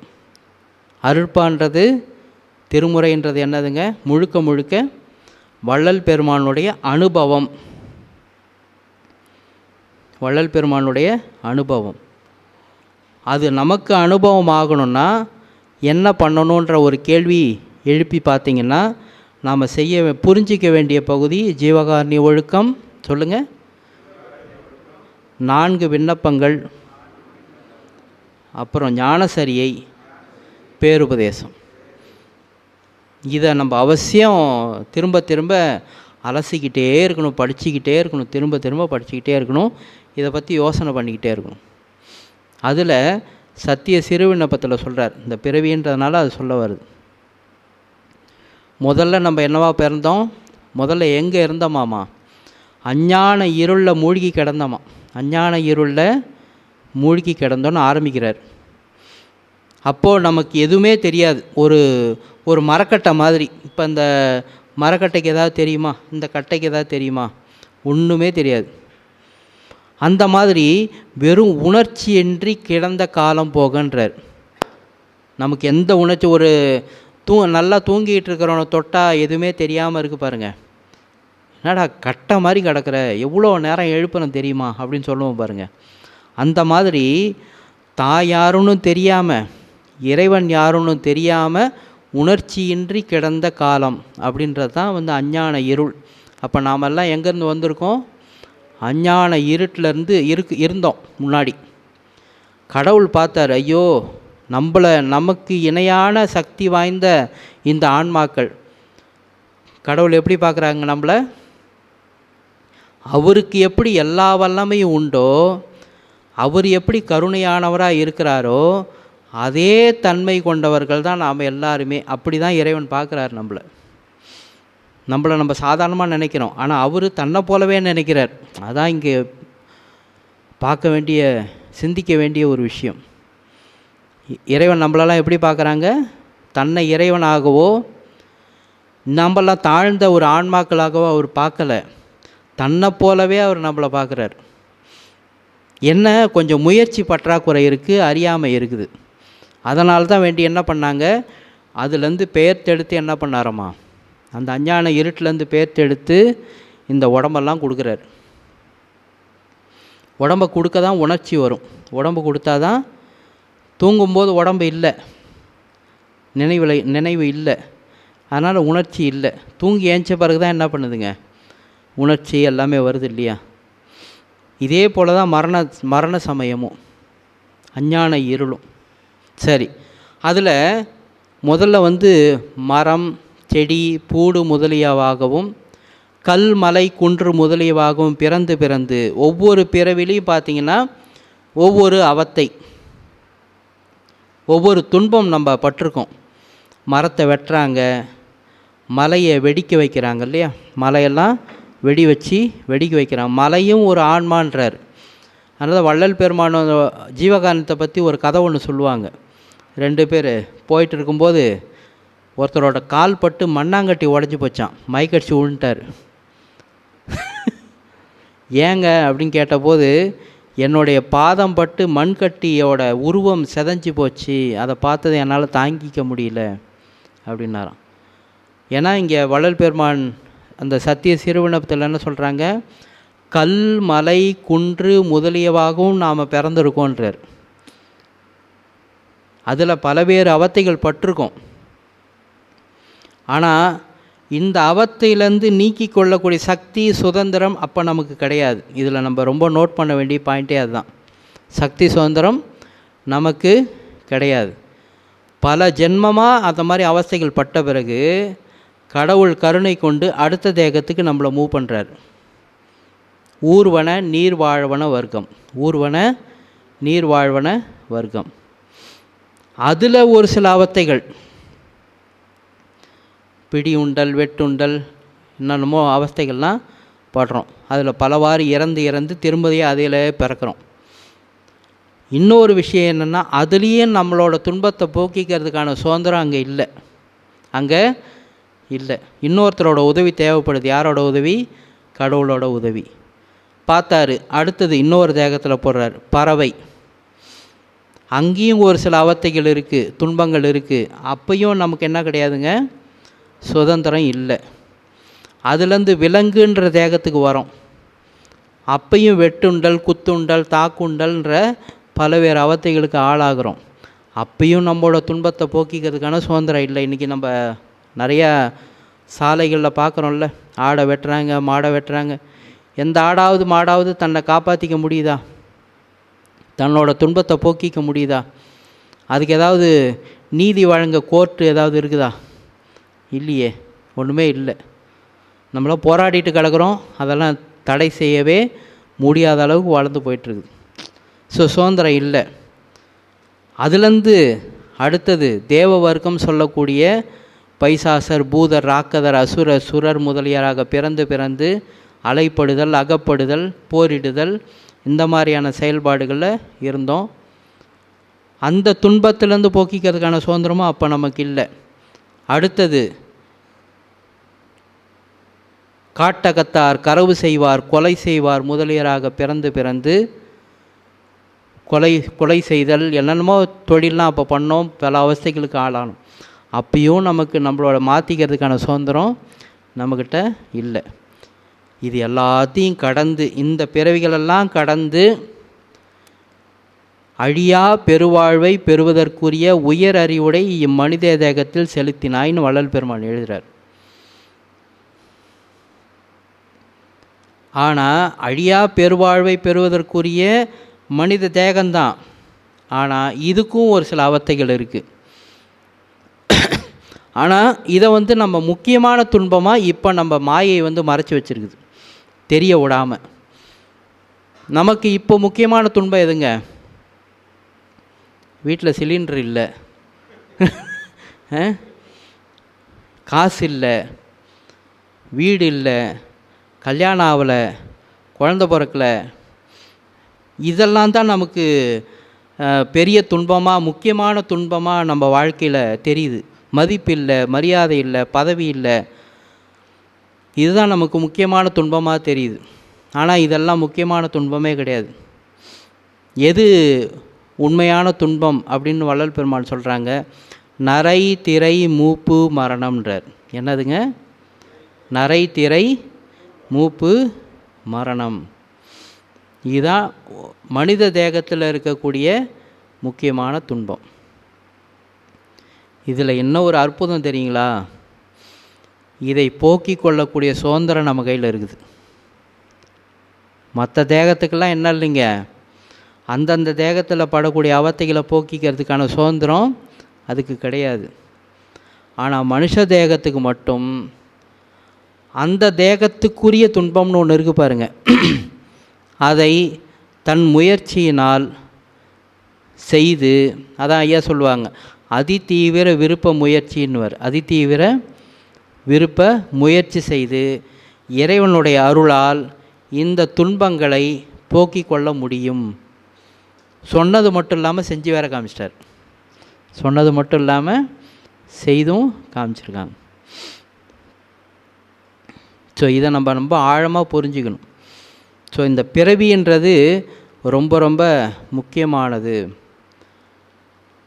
ஏன் பலவேறு குறைவுடைய பிறவிகளெல்லாம் இருக்குது அப்படின்னா, முதல்ல நமக்கு இந்த மனித தேகம்னு கொடுத்து இறை இன்பத்தை அனுபவிக்க முயற்சி செய்யன்னு சொல்லியும் கூட நம்ம அதை செய்யாமல் விட்டதனுடைய விளைவாக தான் பலவேறு தேகங்கள் இரண்டாவது சிருஷ்டியில் உண்டாச்சுன்னு சொல்கிறார்.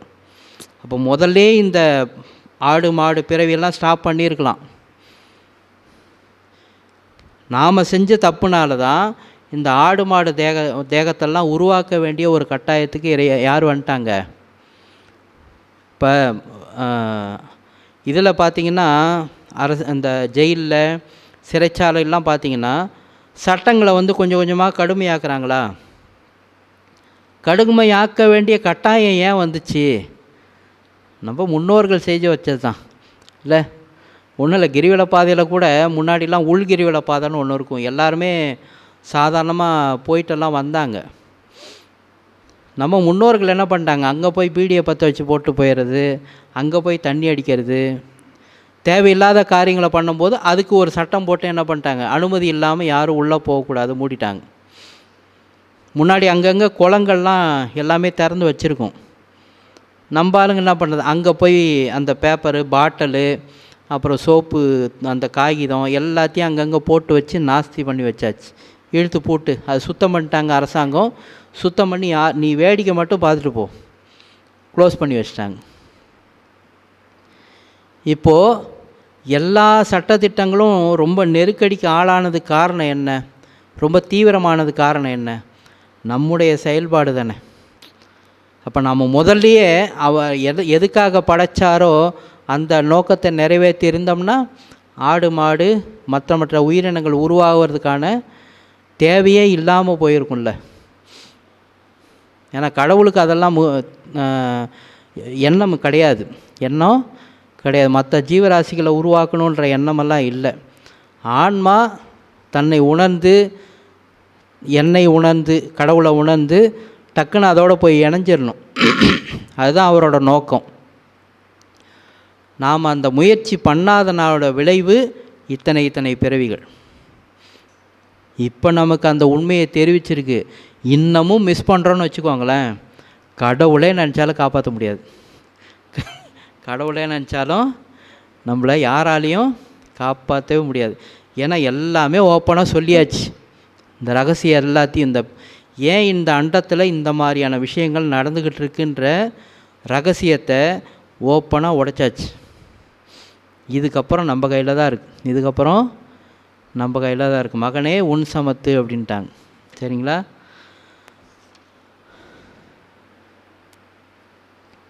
இதுக்கப்புறம் இதை படிக்க வேண்டிய அவசியம் இல்லை. ஏன்னு கேட்டால் இதெல்லாம் முன்னாடியே சொன்ன விஷயங்களை இங்கே திரும்பவும் பதிவு பண்ணுறாங்க.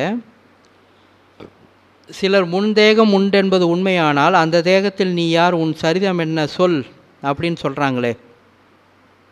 ஒரு சில பேர் வேணும்னே கேட்பான், முன்னாடி பிறந்திருந்தாலும் சொல்கிற, போன பிறவியில் நீ யார் சொல்லு பார்ப்போம் அப்படின்லாம் சொல்கிறாங்க. கேலி கிண்டல் பண்ணுறது. அதுக்கு வள்ளலார் சொல்கிறாங்க, 70 வயசு இருக்கிற ஒருத்தரை பார்த்து உனக்கு 5 வயசில் உன்னோட சரித்திரம் என்னன்னு கேட்டபோது, நேற்றைய பொழுதில் நடந்த என் சரித்திரம் இன்றைய பொழுதில் அவஸ்தையால் சொல்ல தெரியாது விழிப்பேன் என்றால் என் 5 வயதின் சரித்திரத்தை எப்படி சொல்ல மாட்டுவேன்? நேற்று நடந்ததே இன்றைக்கி என்னால் சொல்ல முடியல. நேற்று என்ன சாப்பிட்டோன்றதையும் யோசனை பண்ணி தான் சொல்கிறோம்.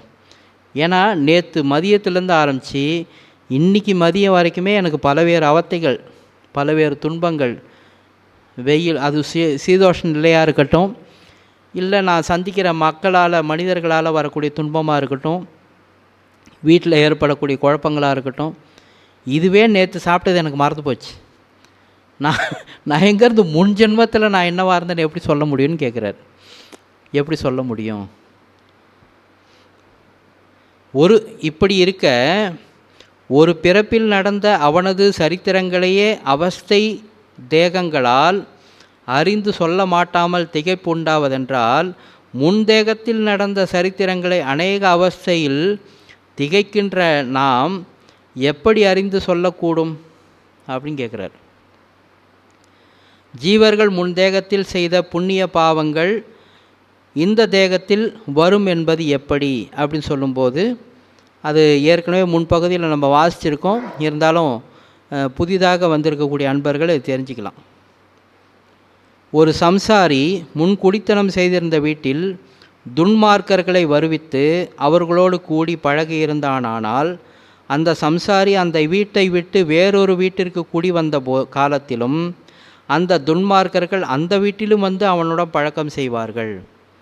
வேறு ஒரு வீட்டில் நம்ம வாடகைக்கு குடியிருக்கிறோம், அங்கே 4 பேரை கூப்பிட்டு தேவையில்லாத பழக்கங்கள்லாம் செய்கிறோன்னு வச்சுக்கோங்களேன். ஹவுஸ் ஓனர் என்ன பண்ணாருப்பா, இதெல்லாம் வேலைக்கு ஆகாது, நாங்கள் இங்கே கீழெல்லாம் குடும்பம் இருக்கிறோம், வயசு பிள்ளைங்களாம் இருக்குது, நீங்கள் பாட்டுக்கு தேவையில்லாத வேலைலாம் மேலே பண்ணிகிட்ருங்க, தயவுசெய்து காலி பண்ணி போங்கன்னு சொல்கிறாங்க. அப்போ அந்த வீட்டை காலி பண்ணிக்கிட்டு என்ன பண்ணிட்டீங்க, நீங்கள் தான் மெயின் ஆள், நான் தான் மெயின் ஆள். அப்போ அந்த வீட்டை நான் காலி பண்ணிட்டு அடுத்த வீட்டுக்கு போகிறேன், அடுத்த தெருவுக்கு போகிறேன். போனாலும் என்னோட அந்த நண்பர்கள் என்னோட கிளாஸ்மேட்ஸ் சும்மா இருப்பாங்களா என்ன, இல்லையா? அவங்க அந்த வீட்டுக்கும் வருவாங்க தானே.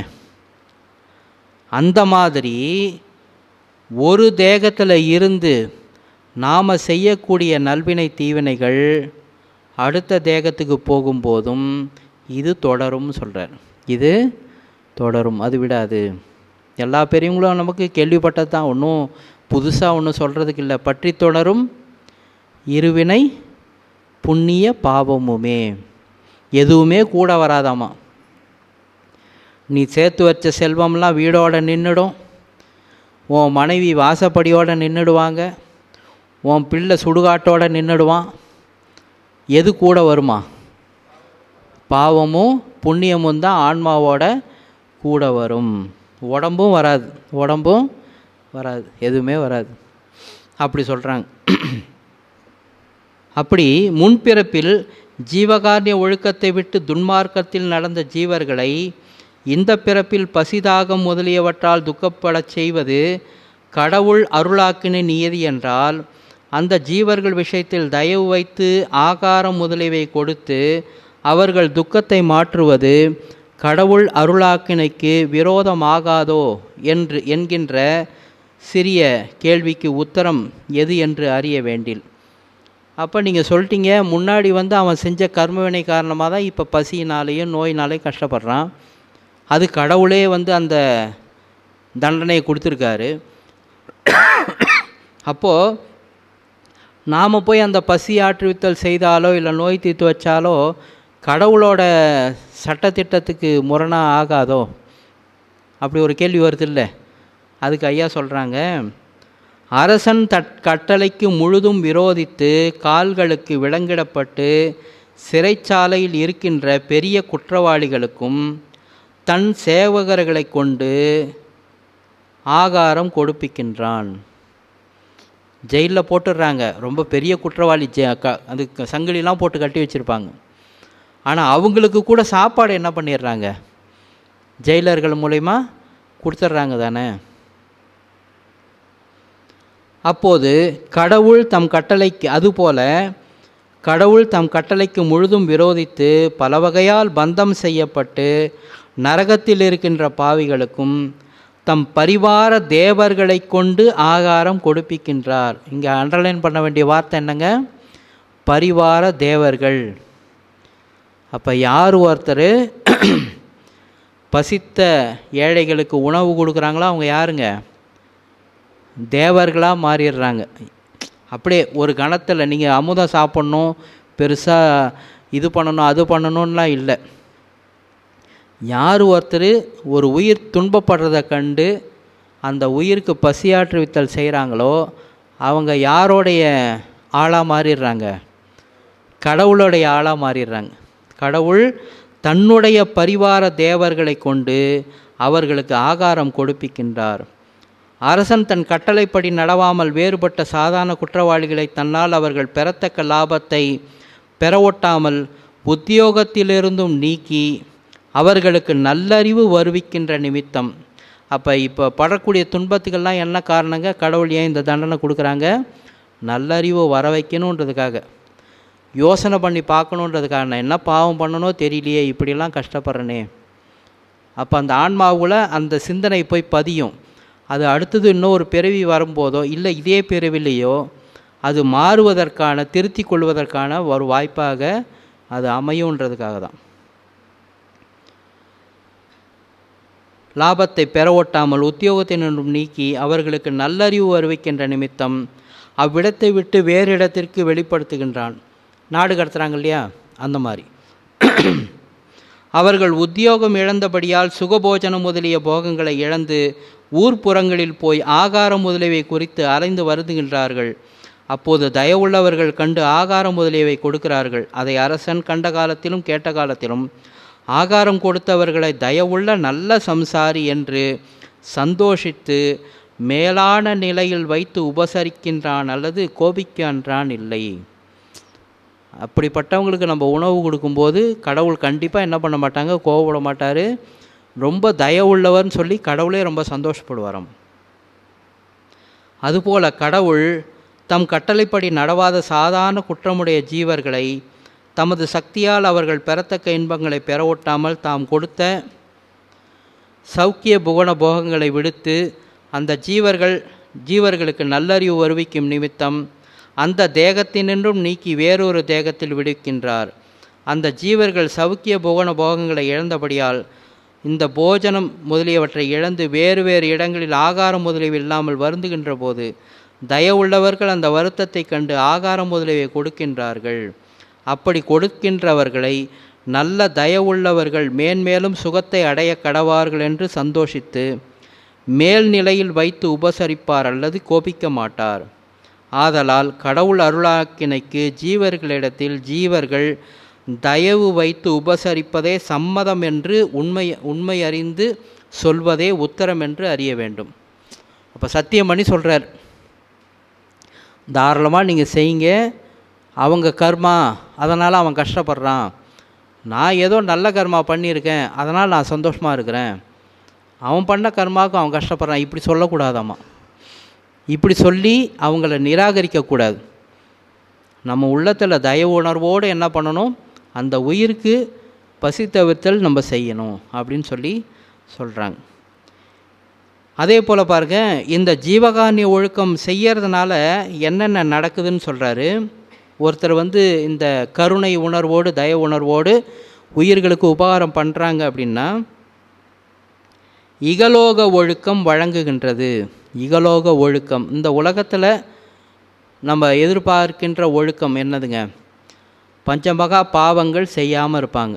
என்னதுங்க, களவு, காமம், கொலை, பொய், இந்த மாதிரியான விஷயங்கள் செய்யாமல் இருப்பாங்க. மேலும் பக்தி, கருணை, நேர்மை, உண்மை, இந்த மாதிரியான விஷயங்களுக்கு தான் என்ன பண்ணுவாங்க, பொறுமை, சாந்தம், அடக்கம், இந்த மாதிரி பண்புகள் இதான் இகலோக ஒழுக்கம்.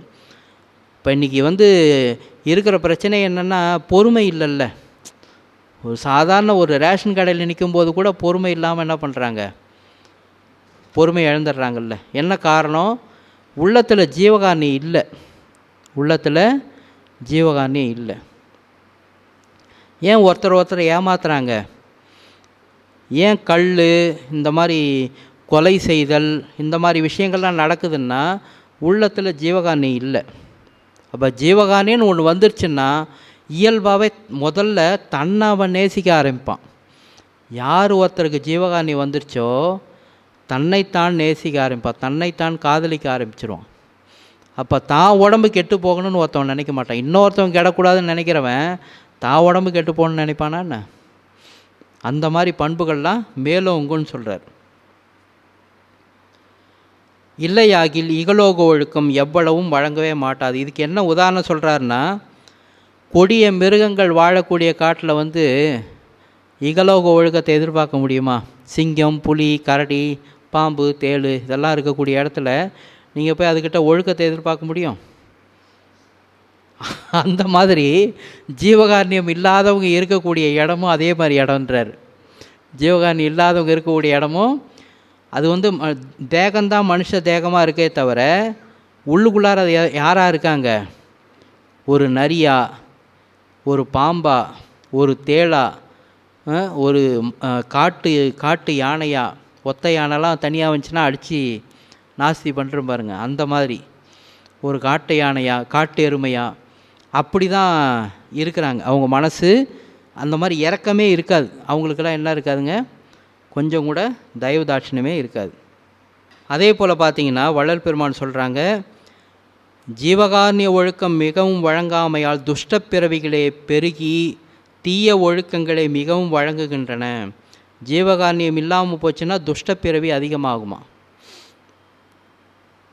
முன் தேகத்தில் ஜீவகாருண்யம் இல்லாத பாவ ஜீவர்கள் எல்லாம் அவரவர் பாவ செய்கைக்கு தக்கபடி சிலர் நரகவாசிகளாகவும், நரகவாசிகள் சிலர் சமுத்திரவாசிகள். சமுத்திரம்னா என்னதுங்க, கடலில் இருக்கக்கூடிய பெரிய பெரிய சுறா, திமிங்கலம் இதெல்லாம் இருக்குது பாருங்கள். இவங்கெல்லாம் தண்டனை தேகம். அவங்கெல்லாம் முன் ஜென்மத்தில் வந்து ஜீவகாருண்யமாக இல்லை. அதனால் அந்த குணத்துக்கு நீ கடின சித்தமுடையவனாக இருந்தில்லை, நீ கடின சித்தமுடையவனே மாறிடு. எதை நினைக்கிறாயோ அதுவாக தானே மாறுவேன். அப்போ கடின சித்தமாகவே இருந்தீன்னா நீ அதுவாகவே மாறிடுவேன்றார். அந்த தேகம்தான் அடுத்த பிறவியில் கிடைக்கும்ன்றார். சமுத்திரவாசிகளாகவும் சிலர் ஆரண்யவாசி. ஆரண்யம்னா என்னதுங்க, காட்டுவாசியாக இருப்பேன்னு சொல்கிறார், வேறு ஒன்றும் இல்லை. காட்டுவாசிக்கிட்ட என்ன பண்ணுவான், அவன் மனுஷனே போனால் கூட சூப்பர் உணவு கிடச்சிச்சின்னு தான் நினைப்பான் இல்லையா. மனுஷனாக பார்க்க தெரியாது அவனுக்கு. பண்ணி, காட்டு பண்ணி, அங்கே இருக்கிற ஜீவராசிகள், மனுஷன் எல்லாமே ஒன்று தான். போனால் சுட்டு தின்றுவான், அவ்வளோதான். போனால் சுட்டு தின்றுவான். ஆரண்ய வாசிகளாகவும் சிலர் புலி, கரடி, சிங்கம், யாளி, யானை, கடா, பன்றி, நாய், பூனை முதலிய துஷ்ட மிருகங்களாகவும், சிலர் காக்கை, கழுகு முதலிய பட்சி சண்டாளங்களாகவும், சிலர் பாம்பு, தேள் முதலிய துஷ்ட ஜந்துக்களாகவும், சிலர் முதலை, சுறா முதலிய கடின ஜந்துக்களாகவும், சிலர் எட்டி, கள்ளி முதலிய அசுத்த தாவரங்களாகவும் பிறந்திருக்கின்றார்கள். ஆதலால் தீய ஒழுக்கங்களே மிகவும் வழங்குகின்றன என்று அறிய வேண்டும். ஜீவகாருண்யன்ற ஒரு செயல்பாடு நம்ம உள்ளத்தில் இல்லைன்னா நமக்கு அடுத்த பிறவி இதெல்லாம். நாயாக பிறக்கணும், சிங்கமாக பிறக்கணும், புலியாக பிறக்கணுன்றார். அவங்க கடின செய்கைக்கு தக்க மாதிரி அந்த பிறவிகள் தான் மேலோங்கும். அப்போ முன்னாடி சொன்னார் பாருங்கள், பலவேறு தேகங்கள் வந்துச்சு இல்லையா. இதுக்கெல்லாம் என்ன காரணம்னா, மனுஷ தேகத்தில் இருக்கும்போது ஜீவகாருண்யமாக இல்லாதனால அந்த மாதிரி பிறவிகள் வர வேண்டிய ஒரு கட்டாயத்துக்கு ஆளாயிடுச்சு. ஜீவகாருண்யம் கடவுள் அருளை பெறுவதற்கு முக்கிய சாதனமாவதுமன்றி அந்த அருளின் ஏகதேச விளக்கம் என்றும். அப்போ ஜீவகாருண்யன்றது என்னன்னு கேட்டிங்கன்னா, இப்போ கருணை இருக்கு இல்லையா, நாம் உயிர்கள்கிட்ட காட்டக்கூடிய இந்த கருணை, இது வந்து இறைவனோட அருள்னு சொல்கிறோம் பாருங்கள். அந்த அருளினுடைய ஒரு சிறிய வடிவம்னு சொல்கிறார், அருளினுடைய.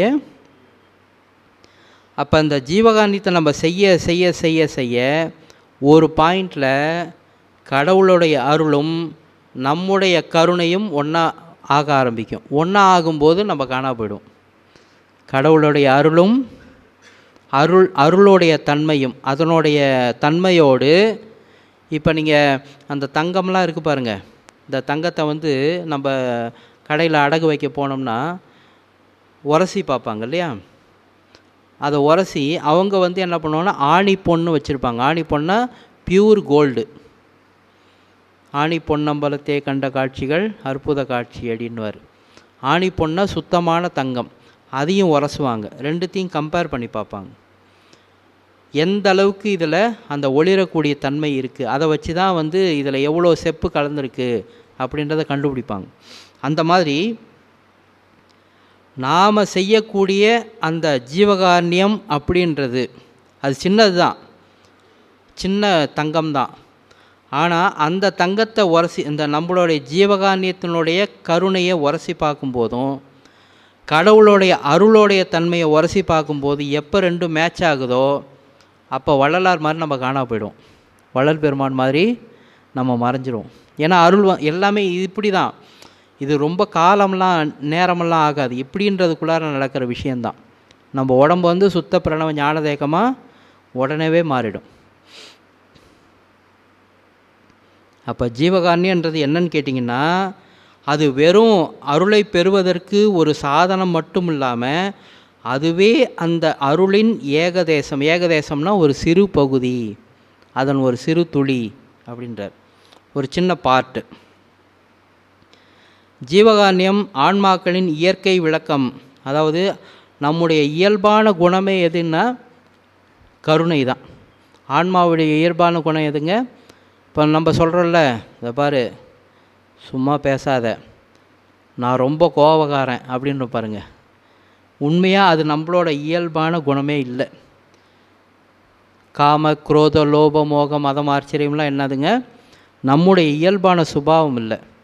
அது மேலே போர்த்தப்பட்ட ஒரு போர்வை, மேலே போர்த்தப்பட்ட ஒரு போர்வை. இயற்கை விளக்கம் ஆதலால் அந்த இயற்கை விளக்கம் இல்லாத ஜீவர்களுக்கு கடவுள் விளக்கம் அகத்திலும் புறத்திலும் வெளிப்படவே மாட்டாது. அதாவது ஆன்மாக்களோட இயல்பு குணமே ஜீவகாருண்யமாக இருக்கிறதுனால, அது மட்டும் இல்லாமல் அது அருளின் ஏகதேசமாகவும் இருக்கிறதுனால, யாருக்கிட்ட ஜீவகாருண்யம் இல்லையோ அங்கே கடவுள் அருளும் வெளியில் வராது, அவங்கக்கிட்ட கடவுள் அருள் வராது அப்படின்றாங்க. ஜீவகாருண்யத்துக்கு லட்சியம் எது என்று அறிய வேண்டில் ஆன்மாக்கள் எல்லாம் இயற்கை உண்மை ஏகதேசங்களாயும் இயற்கை விளக்கமாகிய அருள் அறிவுக்கு அறிவாய் விளங்குவதற்கு ஒற்றுமை உரிமை இடங்களாயும் இருக்கின்றன என்றும், அந்த ஆன்மாக்கள் ஜீவர்களாகி அதிகரிப்பதற்கு பூதகாரிய தேகங்களே உரிமையாக இருக்கின்றன என்றும், அந்த தேகங்களின் ஆன்மாக்கள் ஜீவர்களாகி அதிகரியாவிடில் ஆன்ம விளக்கம் மறைபடும் என்றும், அதனால் அருள் விளக்கம் வெளிப்படாதென்றும். ரைட்டு. இந்த பகுதி என்னன்னு கேட்டிங்கன்னா, இந்த ஜீவகாருண்யம் அப்படின்றது எதுக்காக, ஏன் நம்ம செய்யணும்?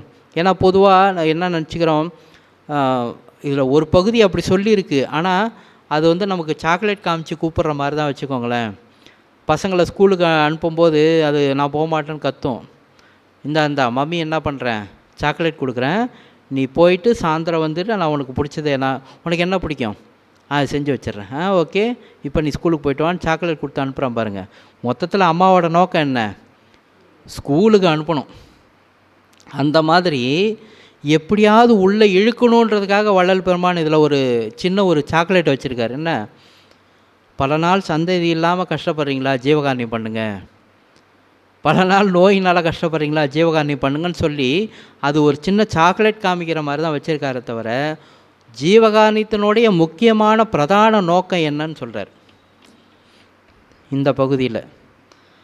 ஆன்மாக்கள் எல்லாம் இயற்கை உண்மை ஏகதேசம். முதல் பாயிண்ட் என்னன்னு கேட்டிங்கன்னா, நம்மளை வந்து சாதாரணமாக முதல்ல நினைக்கிறத இதோடு நிறுத்திக்கணும்.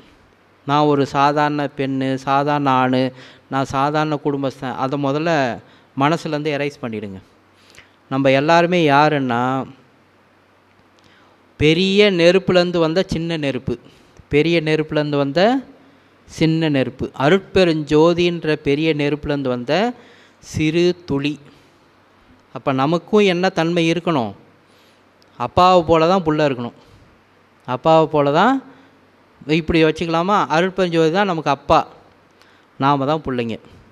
அப்போ அப்பாவோட குணம் தானே நமக்கு இருக்கணும். பரம்பரை குணம்னு சொல்கிறோமா, உண்மையாகவே நமக்கு பரம்பரை குணம் எதுங்க, பரம்பரை குணம் எது, அன்பு கருணை. ஏன்னா அப்பா அப்படி, நம்ம பரம்பரை என்ன, அருட்பெருஞ்சோதி பரம்பரை. அது முதல்ல ஞாபகம் வச்சுக்குவோம். அப்படி இருக்கிறதுனால, ஆனால் அந்த தனியாக சின்னதாக இருந்ததுனால இயல்பாகவே இருட்டு வந்து மூழ்கிடுச்சு, இருட்டு வந்து பிடிச்சிக்கிச்சு.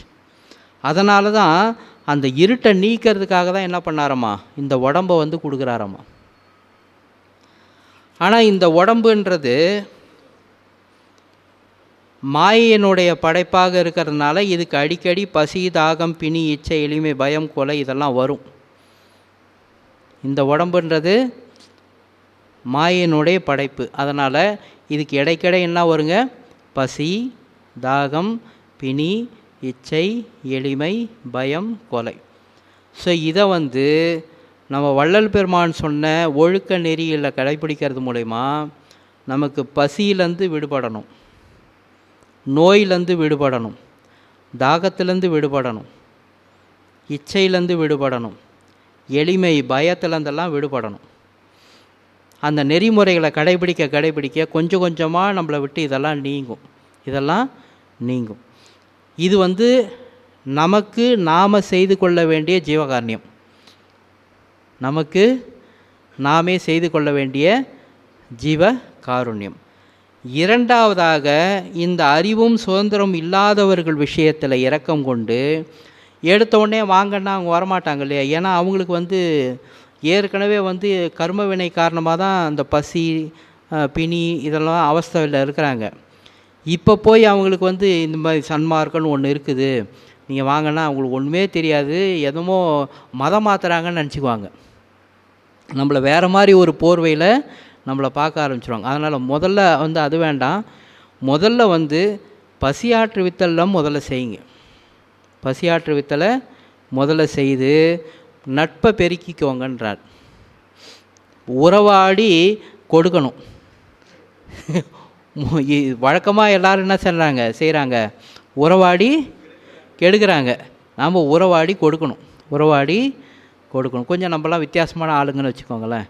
அதனால் முதல்ல இந்த பசியாற்றுவித்தல் செய்து வர வர ஒரு சில பேர் வருவாங்க. நானும் உங்கள் கூட கொஞ்சம் சேர்ந்துக்கிட்டுமா, வாங்க வாங்க வாங்க, அப்படியே என்ன பண்ணணும், அந்த மாதிரி கேட்குறாங்க பாருங்கள். கேட்குறவங்கள கொஞ்சம் கொஞ்சமாக உள்ளே இழுத்து அவங்களுக்கு இந்த மாதிரி விஷயங்களை சொல்லி கொடுக்கலாம். அப்போ முதல்ல ஜீவகாருண்யம் அப்படின்ற விஷயத்தில் யாருக்கிட்ட முதல்ல ஆரம்பிக்குதுங்க? ஜீவகாருண்யம் யாருக்கிட்ட முதல்ல ஆரம்பிக்குது? நம்மக்கிட்ட ஆரம்பிக்குது. இந்த தேகத்துக்கு வரக்கூடிய பசி, தாகம், பிணி, இச்சை, எளிமை, பயம், கொலையிலேருந்து இது வாதத்தினால வருதா, பித்தத்தினால வருதா, சிலேத்துன்பத்தினால வருதா, எதனால் இந்த மாதிரி வருது? பசியே வராமல் போயிடும், திடீர்னு பார்த்தா பசிக்கும். ஸோ இந்த மாதிரி மாறிலாம் ஏன் வருது? தூக்கம் ஏன் வருது? இது எல்லாமே நம்ம இந்த ஐயா சொன்ன அந்த நெறிமுறைகள், நித்திய ஒழுக்க விதி, இந்திரிய ஒழுக்கம், கர்ண ஒழுக்கம், இதெல்லாம் கடைபிடிக்கிறது மூலமாக நம்மளை முதல்ல நம்ம சரி பண்ணிக்கணும். முதல்ல ஜீவகாருண்யம் எங்கே ஆரம்பிக்கணும்? நம்மக்கிட்ட ஆரம்பிக்கணும். அதுக்கப்புறம் வெளியில் இருக்கிற மக்கள் விஷயத்தில் இரக்கம் கொண்டு அவர்களுக்கு முதல்ல பசி தவிர்த்தல்ன்ற ஒரு விஷயத்தை செய்து நட்பாக மாற்றி கொண்டு, அதுக்கப்புறம் அவங்கள யாரெல்லாம் நம்ம இதை வேண்டி விரும்பி வராங்களோ அவங்களுக்கு நம்ம கொஞ்சம் கொஞ்சமாக என்ன பண்ணலாம், கொண்டு போய் சேர்க்கலாம். சரிங்களா? இந்த மாதிரி இந்த பகுதிகளை சொல்லிட்டு வராங்க. இதனால் பெரிய லாபம் எல்லாமே கிடைக்கும். அதாவது இப்போ தற்காலத்தில் அனுபவிக்கின்ற புவன போக சுதந்திரங்களையும் இழந்து, அதாவது இதை செய்யாமல் விட்டாங்கன்னா, இது நம்ம செய்ய வேண்டிய கடமை. அதாவது நம் வகையில் முதல்ல ஜீவகாருண்யம் பண்ணணும். அதே போல் மற்ற உயிர்கள் விஷயத்தில் இரக்கம் கொண்டு அவங்களுக்கும் ஜீவகாருண்யம் பண்ணணும். இதை செய்யாமல் விட்டால் இப்போ அனுபவிக்கிறதையும் இழந்துருவோன்றார். இப்போ கொஞ்சம் நஞ்சம் நம்ம ஏதோ சுதந்திரங்களை அனுபவிச்சிட்ருக்கோம், சுகபோகங்களை அனுபவிச்சிட்ருக்கோம் பாருங்கள், அதையும் நம்ம இருக்கிறதும் போயிடும் அப்படின்னு சொல்லி வள்ளல் பெருமான் சொல்கிறாங்க. அப்போ பசி, கொலை, தாகம், பிணி, ஆபத்து, பயம், இன்மை, இச்சை என்பவைகளால் வரும் அபாயத்தை நிவர்த்தி செய்விப்பது ஜீவ காருண்யத்திற்கு லட்சியமாக இருக்கவும், இவ்விடத்து பசியினாலும் கொலையினாலும் வரும் அபாயங்களை மாத்திரம் நிவர்த்தி செய்விப்பது தலைப்பட்ட காருண்யம் என்று குறித்தது ஏன் என்று அறிய வேண்டில், ஜீவகாருண்ய ஒழுக்கத்தில் பரஜீவகாருண்யம் என்றும் அபர ஜீவகாருண்யம் என்றும் 2 வகையாக உள்ளது. அதாவது இங்கே 7 விதமான அவத்தைகள் சொல்கிறாரு. ஆனால் அதில் முக்கியமாக பசி தவத்திலையும் கொலை தவத்திலையும் ரொம்ப முக்கியப்படுத்தி சொல்கிறாங்க. என்ன காரணம்னு சொல்லும்போது எல்லாம் முன்னாடியே படித்தாச்சு, அதனால் கொஞ்சம் வேகமாக போகிறேன், நிறைவாகுது. இதோட இந்த பகுதி முடிஞ்சிருச்சு. ஜீவகாருண்யத்தில் ஐயா என்ன சொல்கிறாங்கன்னா, பரஜீவகாருண்யம் அபர ஜீவகாருண்யம் 2 சொல்கிறாங்க. அதில் பசி நீக்கலும் கொலை நீக்கலும் பரஜீவகாருண்யம். மற்றபடி தாகத்துக்கு தண்ணி கொடுக்கறது, நோய் போக்குறது, ஆபத்து போக்குறது, பயம் போக்குறது, எளிமையை போக்குறது, ஆசையை போக்குறது, இதெல்லாம் அபர ஜீவகாருண்யம்ன்றார். யாரோ ஒருத்தர் ட்ரெஸ் எடுத்து கொடுக்குறீங்கன்னு வச்சுக்கோங்க, அதெல்லாம் அபர ஜீவகாருண்யம். அதனால் வேண்டி என்ன கிடைக்கும்னு கேட்டிங்கன்னா, ஏதோ உங்களுக்கு உலகியல் ரீதியான ஒரு சில விஷயங்கள் கிடைக்குமே தவிர மோட்ச வீடு கிடைக்காதுன்றார். ஆனால் முக்கியமாக நம்ம செய்ய வேண்டியது என்னங்க? பசி தவிர்த்தல், கொலை தவிர்த்தல். ரொம்ப முயற்சி பண்ணி நம்ம கூட இருக்கிறவங்க, நண்பர்கள், இவங்ககிட்டலாம் அந்த கொலை தவிர்த்தலை நம்ம பண்ணணும். அதே சமயத்தில் பசி தவிர்த்தலையும் நம்ம பண்ணணும் அப்படின்றத இங்கே முக்கியமாக சொல்கிறாங்க. ஏன்னா இதனால தான் நமக்கு இப்போ உலகியல் இன்பமும் நமக்கு கிடைக்கும், அதே சமயத்தில் எக்காலத்தும் அழியாத மோட்ச இன்பமும் கிடைக்குன்றார். இந்த பசி தவிர்த்தலும் கொலை தவிர்த்தலும் செய்கிறவங்களுக்கு எல்லாமே கிடைக்கும் அப்படின்றாங்க. சரிங்களா? ஸோ இந்த ஜீவகாருண்ய பகுதி அப்படின்றது நிறைவாயிடுச்சு. அடுத்தது என்ன திருவருள் சேர்த்து வைக்குதுன்னு பார்ப்போம். இது நம்ம வள்ளலார் மிஷன் யூடியூப் சேனலில் இருக்குது. இதை பல பகுதிகளாக இருக்குது. நீங்கள் பொறுமையாக நிதானமாக ஒவ்வொரு பகுதியாக கேட்டு பாருங்கள். இதில் 3 பாகங்கள் இருக்குது, 3 பகுதிகள். பிரிவு 1, 2, 3ன்னு சொல்லி 3 பிரிவாக இருக்குது. இந்த 3 பிரிவும் நிறைவு பண்ணியாச்சு. இதை நீங்கள் பொறுமையாக உட்காந்து கேட்டு பாருங்கள். அருட்பெருஞ்சோதி அருட்பெருஞ்சோதி தனிப்பெருங்கருணை அருட்பெருஞ்சோதி.